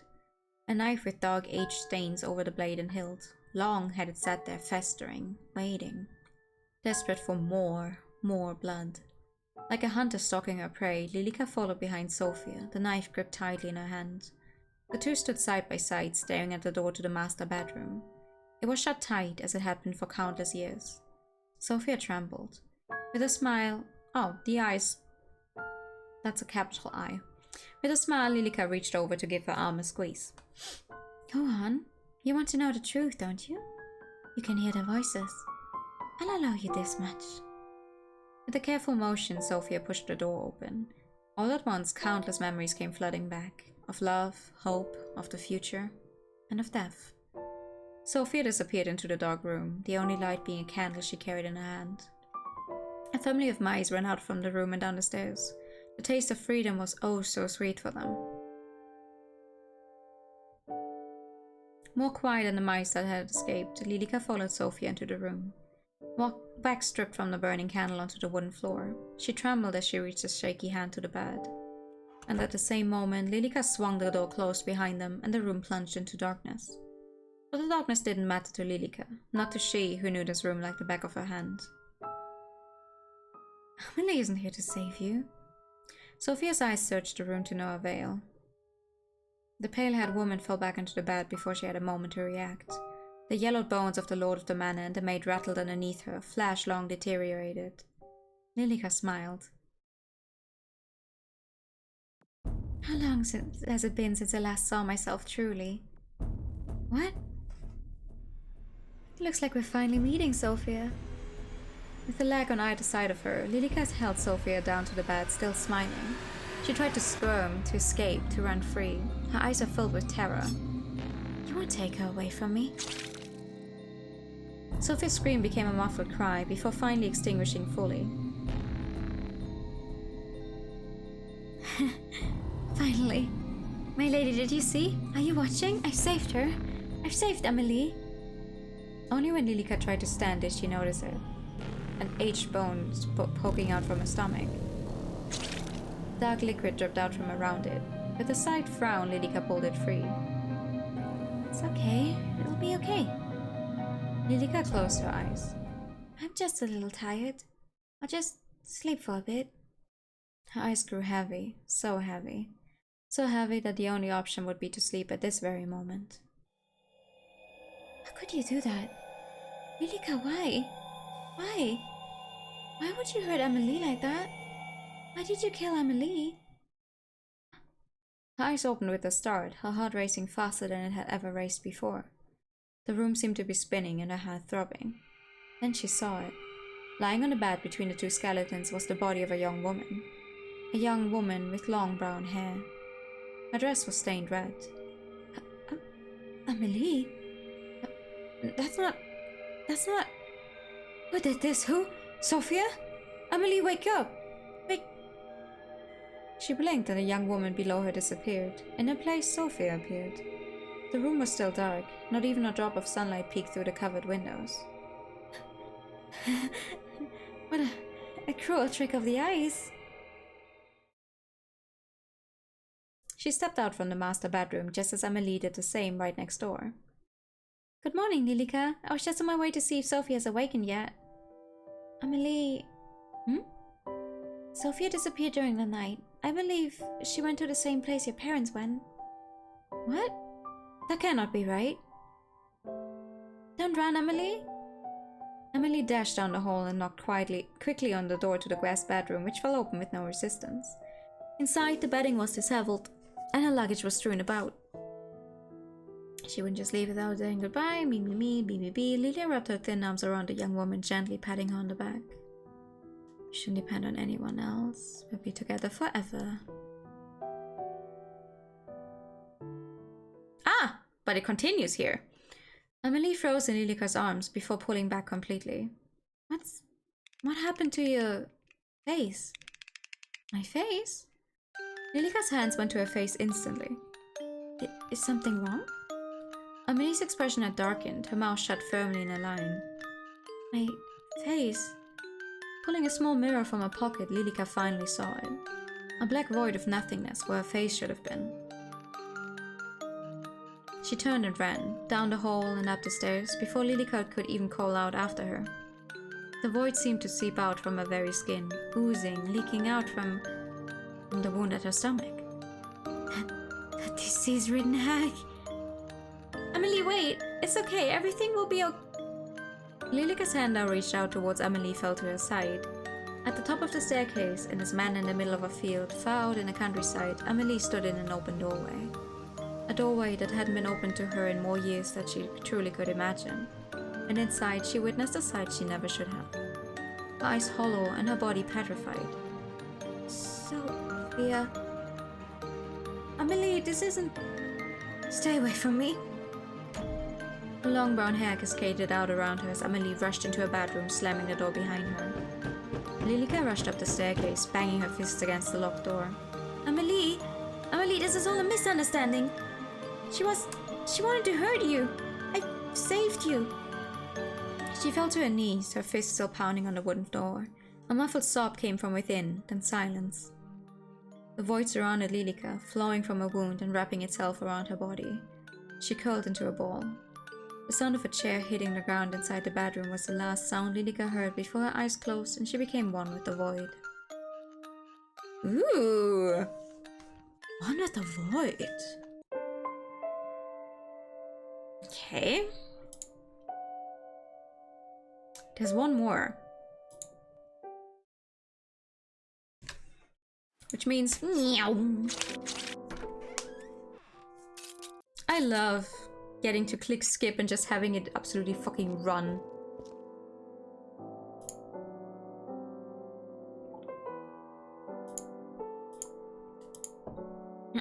Okay. So now there's apparently... We clicked the first prompt. You can get deny her fate by clicking one of the prompts. But you get another ending by clicking both of them. But we got deny her. I'm just gonna see what happens if we only click one of the prompts. Amelie, I have something to say to you. You're my very best friend, did you know that? No of the void, what is your wisdom? My wisdom is there's someone who actually posted a fun little guide to the different endings on the Steam community. That's my wisdom. I feel the same towards you, Lilika. And as such, I feel the need to be truthful with you. You appreciate the truth, don't you? Of course. I trust your judgment very much. Is something the matter? Lie, lie, lie. Skip! Oh my god! Welcome, Raiders! Hi, hi! Hello! Boomy! Hi, Raiders! Hi, hi! I'm new at Color Pink Visual Novels and JRPGs, so we're currently playing Amelie, and we're busy lying. And lying, and lying, and lying. Also Pikachu for the Raiders, of course! Pikachu! Pika, Pika! Pikachu! And thank you for the 100 time. Thank you for the pad. Oh my god. Hello. How was Splatoon? What did you do? Also, yes, the art in this one is very nice. We've already played the other game from the same people that came out later on. And now we're playing lesbians in Horror House. That's not what the game is called, but that's what it is about. Me when I lie moment, yeah. You love Splatoon 3. I know. Pretty much every time I pick up my Switch, I can see like, oh, Skip is currently playing Splatoon. Which lie do we want to take? 1, 2, or 3? 1, 2, 3, diddly, diddly. I'm gonna choose the second one. Your mother contacted me. She believes I will be able to return shortly. 3. No. Heck. Sorry. I like the middle option. Oh, Lilika, this is wonderful news. Indeed, she was very excited for me to pass on her message to you, but... Keep lying. I'm gonna choose 3 now, just for you. Well, she wasn't pleased to hear that you had someone visiting without her permission. Oh, I thought she would be delighted that I had invited a friend. Your entire existence is a lie. Of course, I pleaded with her that Sophia was a dear friend, but she wouldn't listen. I see. Did she say when she would return? No, but it seems to be soon. Then I'll send Sophia away like normal tomorrow. I can't exactly force out into the storm, can I? Why not? Lilika... Naturally, I'm just teasing. Of course it wouldn't be right to send her away at a time like this. I'm glad to hear that we've come to an agreement. How pleased I am to know that Mother will return soon. Let's go prepare tea, shall we? Yeah, shall we? Shall we prepare some tea? Shall we skip text we've seen before? Woo! Nyum. Nyum. Nyum. Da-da-da. You say Mother's returning soon? Oh. Yeah, that's what I said. Alright, hold on. So, I want to see if there's a difference here. It's actually a horror spooky VN. It is! It is! But we already read through, like, this route, so now we're trying to see the differences. So, there's one way here. We clicked on the first prompt, so now if we ignore the second prompt, let's see what ending we get that way. Or if it's the same, or we can only deny her fate. Okay, so it's the exact same ending as before. Okay, never mind then. Then, let's do the second prompt as well. So I'm sorry, it's gonna be, for everyone who's coming in just now, it's gonna be a little like, what? What's happening? But, long story short, the blonde one offered her own life back then when the mother of the brown-haired one and also her husband, like the blonde one and the mother killed the husband and then used their own life and blood to like do some funny spooky magic, and now the blonde one and the girl, they're stuck in this house, but the brown girl, the brown-haired girl, she's not aware of all this. She just thinks like every day is kind of the same. Her parents are away because there's a plague going around, and by accident there was a letter delivered to this house by Sophia, the girl you guys have not seen very much because she's not in this route a lot by me because I'm skipping everything, and she's here to visit, and now she's threatening to destroy the existence of this weird vacuum space they've been in for, we don't even know, hundreds of years. So she's trying to get rid of this girl, but our main character, Amelie, she's actually very glad her friend is here for the first time. And so it's a little wonky what is happening with everyone's existence. Ooh! That's a new CG! You can hear me now, can't you? When it just ended, you're scared. You're so terrified, you just came here to see your friend and look at what's happened to you. Amelie. Yes, Amelie.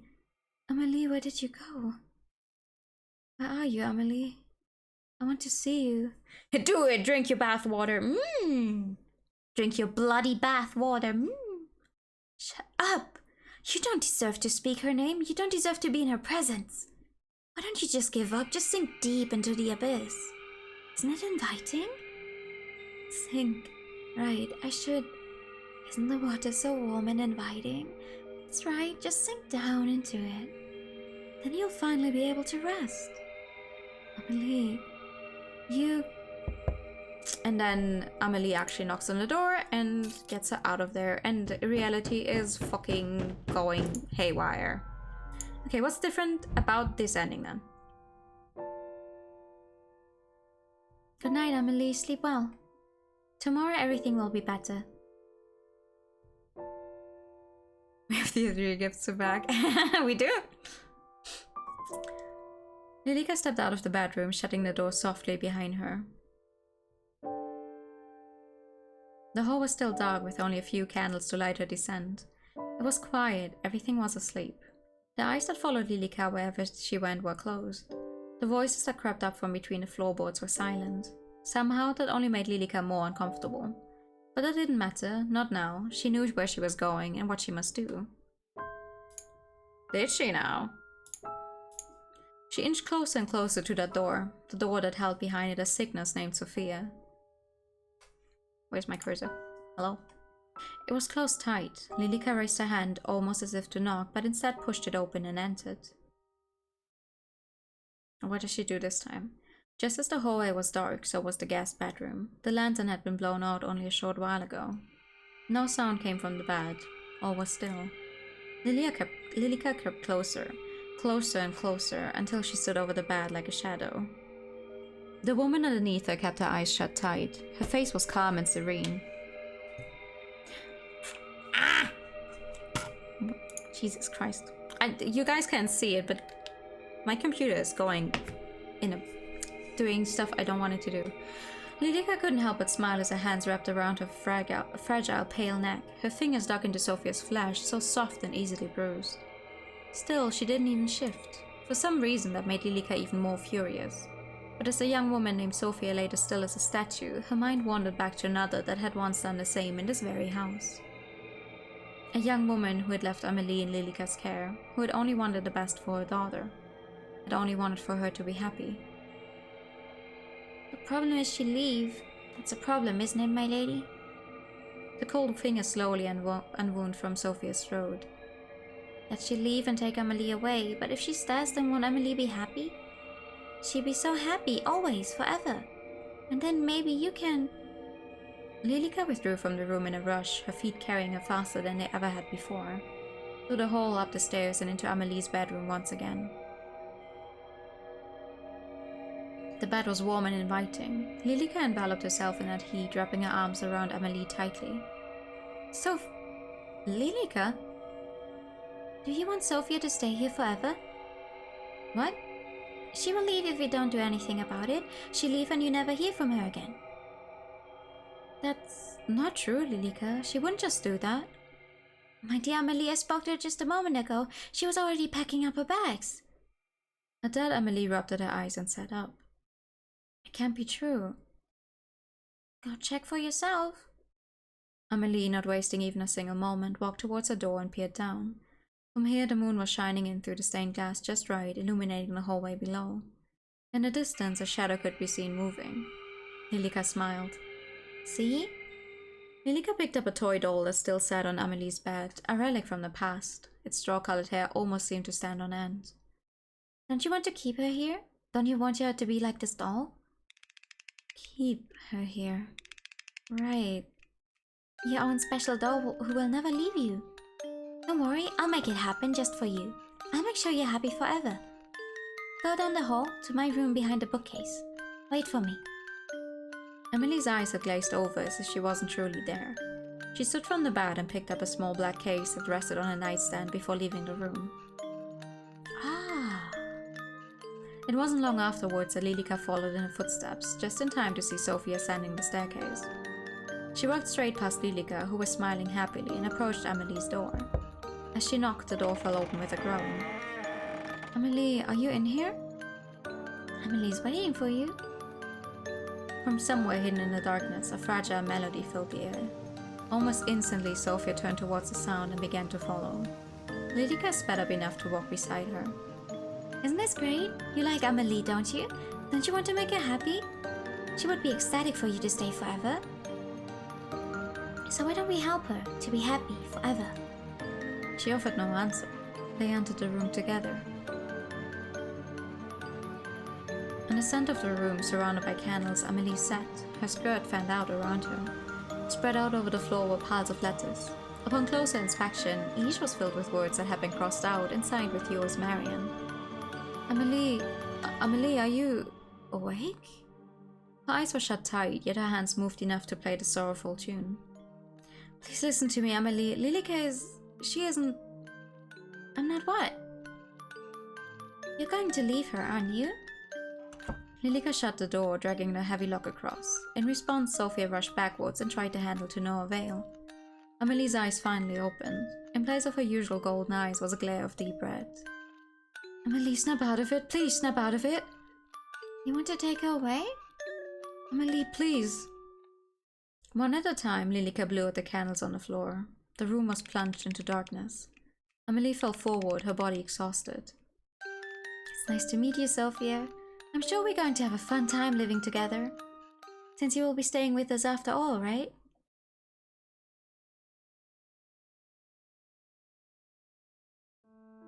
Lilika, could you pass the sugar? Of course, Amelie.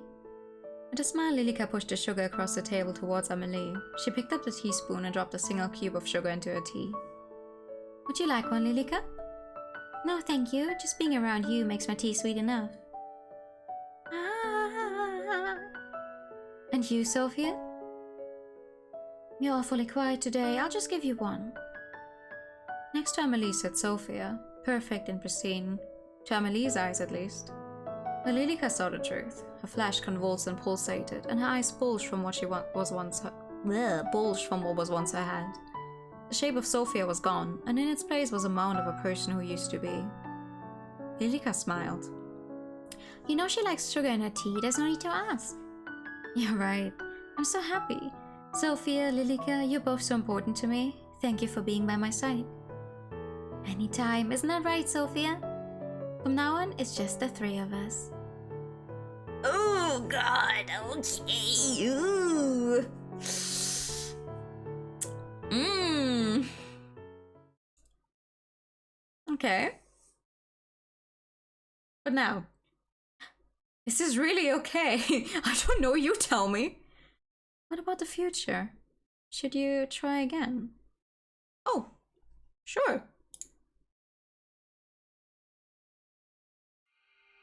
The room was dark. Amelie had long gone to bed, leaving Sophia alone in her room. She ducked her head under the cover and pulled out her phone. Still dead. Sophia clutched it to her chest. What do I do? What exactly is going on here? Sophia's body stiffened up. Her back was through the door, but her mind screamed not to turn around. Footsteps crept closer, closer and closer until... Stay away from me! Sophia threw her bedding at the approaching person and jumped to her feet, ready to run. But the person she saw collapse to the ground was not the person she was expecting. Oh my gosh, Amelie, I'm so sorry! Sophia knelt down, quickly helping the brown-haired girl to her feet. It's quite alright, I didn't mean to scare you, I apologize. No, it's my fault, I'm too jumpy. I'm glad you're here. I'm really glad you're here. Sophia's arms draped over Amelie's shoulders and she pulled her in tight. Amelie froze for just a moment before she melted into the embrace. I'm here. But is everything alright? No, I don't think everything is alright. What could be the matter? Amelie, my phone died as soon as my cab approached your house, do you see? She pulled out her phone, showing her the black screen. What exactly is that? My mobile. Amelie picked it up curiously, turning it in her hands. You've never seen a phone? Well, Sophia, the girl you see before you was originally alive during a time when the Black Plague hit London. No, she's not seen a phone before. What is it used for? For texting, making calls, playing games, those kind of things? Amazing. Amelie, what year is it? What year? Why do you ask? Please. 1665? Of course. Sophia took a step back from Amelie. What is it? Amelie, This makes no sense. Lilika, this house, you? Amelie, it's 2021. 1665, of course. Yeah! What? Sophia, that's preposterous. My god. She fell back onto the bed, her legs not able to hold her up any longer. Oh my god, Amelie, you're not joking. You're really... Are you feeling unwell? Maybe you need to get some rest after all. Amelie, please listen to me. Out there the world has changed. We have phones, cars, computers. We don't need a husband. We don't need permission to buy a house. You can go to school, get a job, do whatever you want. I know I probably sound crazy to you right now, but please, I'm telling you the truth. You're trying to tell me that nearly 400 years have passed and I've been stuck here? How would that even be possible? I don't know. Amelie, how long have you been writing to each other? Well, I don't know. It's been 5 years. I need to find Lilika. She knows what's going on here. No, wait. You can't ask Lilika. Why not? I can't see Lilika, Amelie. I haven't seen her once. But she's been here from the start. I've only seen you in this house, Amelie. Something is going on within this house that has kept you stuck here, and I think she's the one that has done it to you. That can't be true. Then why don't we find out together? How? The master bedroom. Lilika was the one who said you couldn't enter, wasn't she? They've been pen pals for 5 years, yeah. That's a long time. She's 19. Well, she's been 19 for a while, so... Oh my god. Please. Sophia reached out her hand carefully. Amelie stared at it unsure before deciding to take it. I don't understand what's going on, but I trust you. Let's go. The hallway was still dark with no sign of Lilika anywhere. If she appears, then tell me, okay? Okay. Hand in hand, the two walked quickly through the hall and up the staircase. There they stood in front of the master bedroom, side by side. Was Lilika the tiny one? Yes, Lilika's the blonde one with the red eyes, the small one. Their hands were sweaty.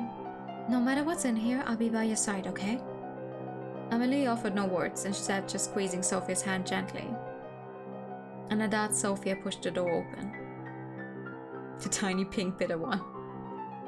The one that's making reality go bonkers. Just like the rest of the house, the room was dark and quiet. Only the moon shining in from the dirty window guided the two in. It smelled musty, as if they were in a tomb only just uncovered, not a bedroom. They crept closer and closer to the bed. It was surrounded completely by the canopy, keeping whatever was inside hidden. With a shaky hand, Sophia reached towards the light velvet. At once, the truth came into view. Amelie gasped and almost fell to her knees, but Sophia's hand kept her steady. I'm sorry, Amelie. But they left only a few weeks ago. It looks like they've been gone for a very long time. Amelie, I know this is hard to believe. I find it just as hard to believe as you do. Please, we have to leave this house, now, before Lilika finds us. She knew. I think that you've been bound to this house by her. We need to find a way to leave. Okay. The two only got halfway down the stairs when Amelie grounded to a halt. Sophia turned to look at her, her eyes wide in surprise, only to see that Amelie's expression was one of immense fear. Lilika, what are you two doing out of bed? Lilika, So you went in there? She nodded upstairs. You lied to me. Only to keep you happy. Happiness with lies as the foundation isn't true happiness. And why not? We've been perfectly happy here, for longer than you've even existed. And you come along and... I'm sorry, Amelie. I'm so sorry. Nilika burst into tears, wiping at her eyes with her sleeve in a desperate attempt to stop them from overflowing. Lilika... Wait, Amelie, don't... Amelie took a step towards Lilika as if to comfort her. Please don't leave, Amelie. Can we stay here together? Amelie, she's lying to you. She wants to keep you trapped here, please. But... Please... Oh, hold on. Sophia pulled on Amelie's arm, forcing her to turn to face her. Amelie's eyes were filled with confusion. I know you two have been together for a long time, I know I can't compete with that, but I want to give you the life you deserve. You deserve to be free, to live, to experience everything you've missed out on. Not to be stuck in time here forever. And the truth is Ooh! Whatever words were coming next were lost before they were even spoken as Sophia leant forward and placed a gentle kiss against Amelie's lips. The cries from below extinguished in an instant as Lilica watched on in horror. But just for a moment, the rest of the world melted away and all that existed were the two of them. Yes! Gay people! Amelie and Sophia. Amelie closed her eyes. The sensation was new and foreign, yet not unwanted. Butterflies were let loose in both of their stomachs. Where they connected, heat spread throughout their bodies. Yeah, can I take a picture of this without the text being here? No, I cannot. Nope. Okay. Yay! Let's fucking go! And then Sophia pulled away. The truth is, Amelie, I've liked you for a very long time. And even if you don't like me back, I want to help you. I want to help you live again. Amelie, don't listen to her. Okay. A decisive smile came to Sophia's lips. She had no time to dwell on the sudden kiss, nor her confession that would usually make her feel so nervous she'd be sick. All she had time for was to escape. Her eyes went down the hallway and enraged Lilica stood in their path. The windows were bolted down, unable to be opened. There was nowhere at all to escape, that is, except... Do you trust me? I do. Sophia didn't need any more of a confirmation. With Amelie in hand, she turned, ran, and jumped. Through the stained glass window? Yo! The glass shattered as the two girls hit it hard. They fell, surrounded by the shards until they hit the ground below. Damn! Ah, with the middle mouse button I could have hidden it. Oh well. The moon shone from high above, shielded away by the storm that never seemed to end. Amelie, are you okay? Yes, I think so. Sophia rushed to Amelie's side, quickly helping her to sit up. Side by side, they looked up at the remains of the stained glass window. Lilica stood completely still. I can see her. I'm sorry, Lilica, but... Lilica just shook her head. She grasped at her throat with her hand, and her lips moved, but no sound came out. Giving up, she looked back at Amelie, holding eye contact. Her expression wasn't angry anymore. It was just sad. She lifted her hand and waved, a slow and small motion, before she crumbled to dust on the wind.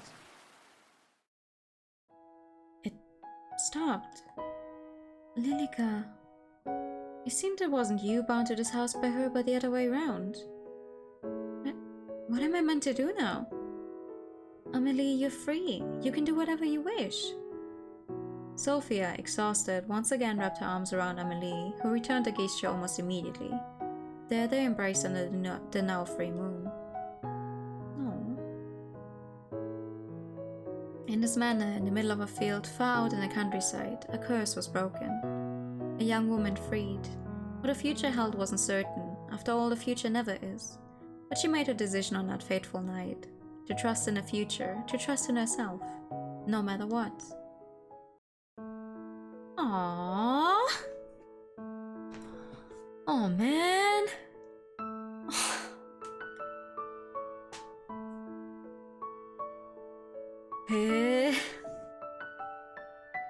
Cool. I cannot read the name of the artist, sadly. Pocket Sound made some music for this one, huh? Additional art. Ooh. There's an after credit scene. Okay, damn, okay. And you! Yes, me! Me, the player! Those are my favorite credits, where they thank you for playing. There's an after credit scene? Ooh! Amelie, I'm back from my class. Sophia, quick, come here. Is something the matter? No, look. Amelie held a phone screen up to Sophia, who just laughed in response. You got a 5-star character in that game, you like, she's a fucking gacha addict. Isn't it amazing? All I had to do was insert the numbers on that card you gave me. The future truly is astounding. We'll talk about it later. Oh, what's this? I'm not sure, it was slipped under the door while you were out. A plain white envelope sat on the coffee table. Nothing on it identified who sent it or who it was addressed to. Yeah, you're just in time for the end of the game. have fun proving you're a living person to do literally anything. Haha. With little concern, Sophia opened it and pulled out a letter. But the words may as well have been a different language, as she could not read them. Her eyes went straight to the name at the bottom of the page. Yours, Lilika.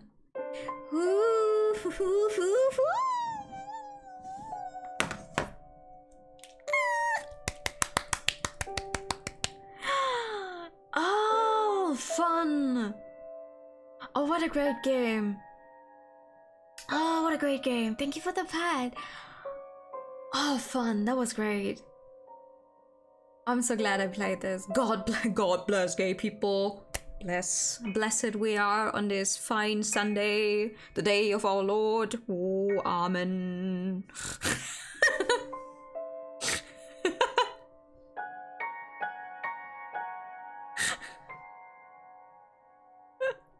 Sorry, I'm feeling a little blasphemous on this fine Sunday. Thank you for the pad. Well, we just finished 2 games in 1 day. Let's fucking go. Let's do another one. No, I'm kidding.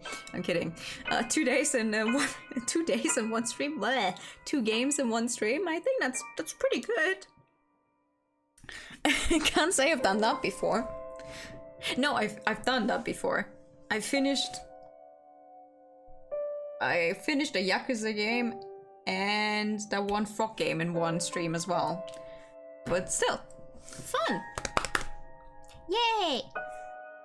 With this, we cleared up a murder case and gay people. We've cleared up gay people.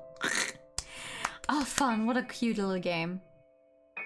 I mean, I had enjoyed Start Again. Start Again was the work that came after this one. Oh, I'm glad. Very glad. What was your goal for this year? Well, I wanted to reach 75. We've already reached 75. I counted earlier, actually. We're at 78. We were at 78 before today. So technically, we just hit our 80th game. Well, not for just this year, but like overall, since I started streaming, we're at 80 games.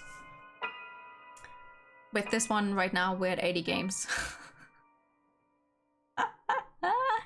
I only have like 400 more games to go. Yay! No, I will not be playing all 400 of those on stream. Not all of the games I own are actually games you can do on stream, but hey. 80. I wonder how many I can get to. Thank you for the pat. I'm gonna try to get to as many as possible. Gonna try to do as many as possible. But yeah, that is going to be it for tonight. I haven't fully figured out the schedule for next week, actually. The only game I know for sure, like 100%, is Atelier Escanlogi. We're obviously gonna continue that. I think I'm gonna put it on the schedule. Speedruns to 100. No, I don't think I'll be able to reach 100. And I mean, I don't want to rush through the games. If I hit a nice number, that's good. If I don't, that's also okay. That's all right. What I want to do is, I don't want to have like any games open before the end of the year. I want to, because I just know I'm gonna have to take a few days off of streaming around like Christmas time, because I'll be stuck with family a lot. Like most people are, and I won't have time to be streaming. So I want to be finished with all of my projects before Christmas time. I don't want to have like one game where we're still, I don't know, almost all the way done, but we're still missing a few hours in it or something, like what happened with Blue Reflection last year. So we can get started with a bunch of new projects next year. Because once again, as soon as we get to the next year, we're gonna actually hit a 2-year anniversary. On the 2nd of January next year, it's gonna be 2 years since I started streaming, which is fascinating to me. I can't believe it's almost been 2 years. But yeah, we're gonna play Escalogy. next week. Amazing of how time flies, for sure. For sure. I remember, like, it feels like such a long time as well. Like the beginning of this year has already been such a long time. And I'm looking back on some games I've played last year and I'm like, oh yeah, I just played that on stream, and it's like, no, I played that the beginning of last year. Like, it's been that long. Holy shit.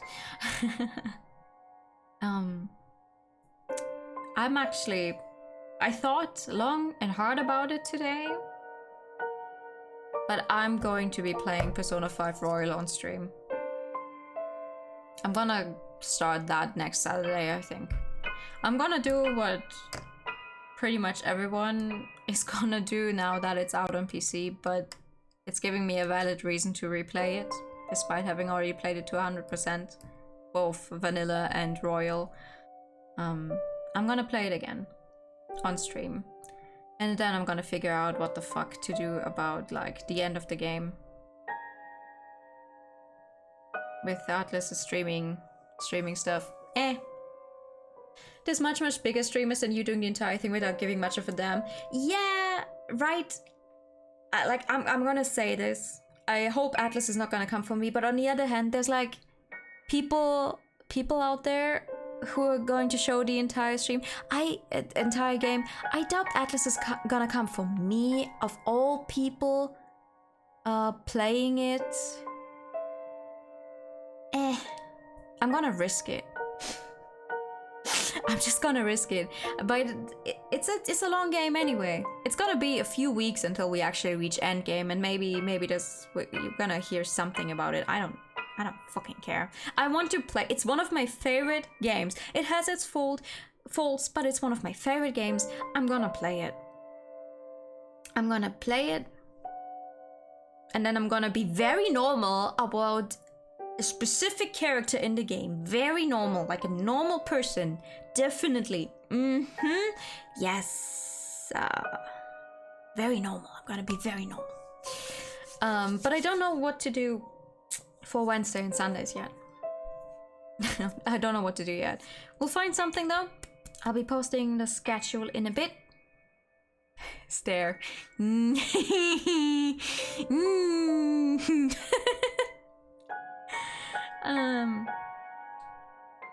Yeah, that's it for this week.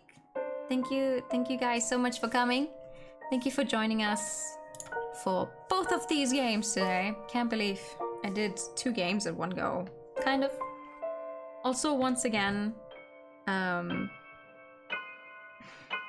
feel the need to say this, but for Murder on the Marine Express, I feel the need to say this. All of my thoughts about the game are my own, despite, you know, the game being gifted to me by the studio, but I played it out of my own volition because it looked genuinely interesting. I wouldn't have accepted it otherwise. It looked genuinely interesting. And I'm glad they gave me a chance to, like, showcase it. Because it was a super cute little game. I liked it a lot. I hope you guys liked it as well. That is going to be it for tonight. I'm gonna send you guys over to Leary now, who is doing the room 3. I'm assuming there's been a room 1 and 2, but right now it seems to be room 3. Here's the raid message as always. I wish all of you a very, very good night. I'll see you all very soon. Where's my sound bar? There it is. Thank you so much for coming tonight. And bye-bye. Bye-bye-bye.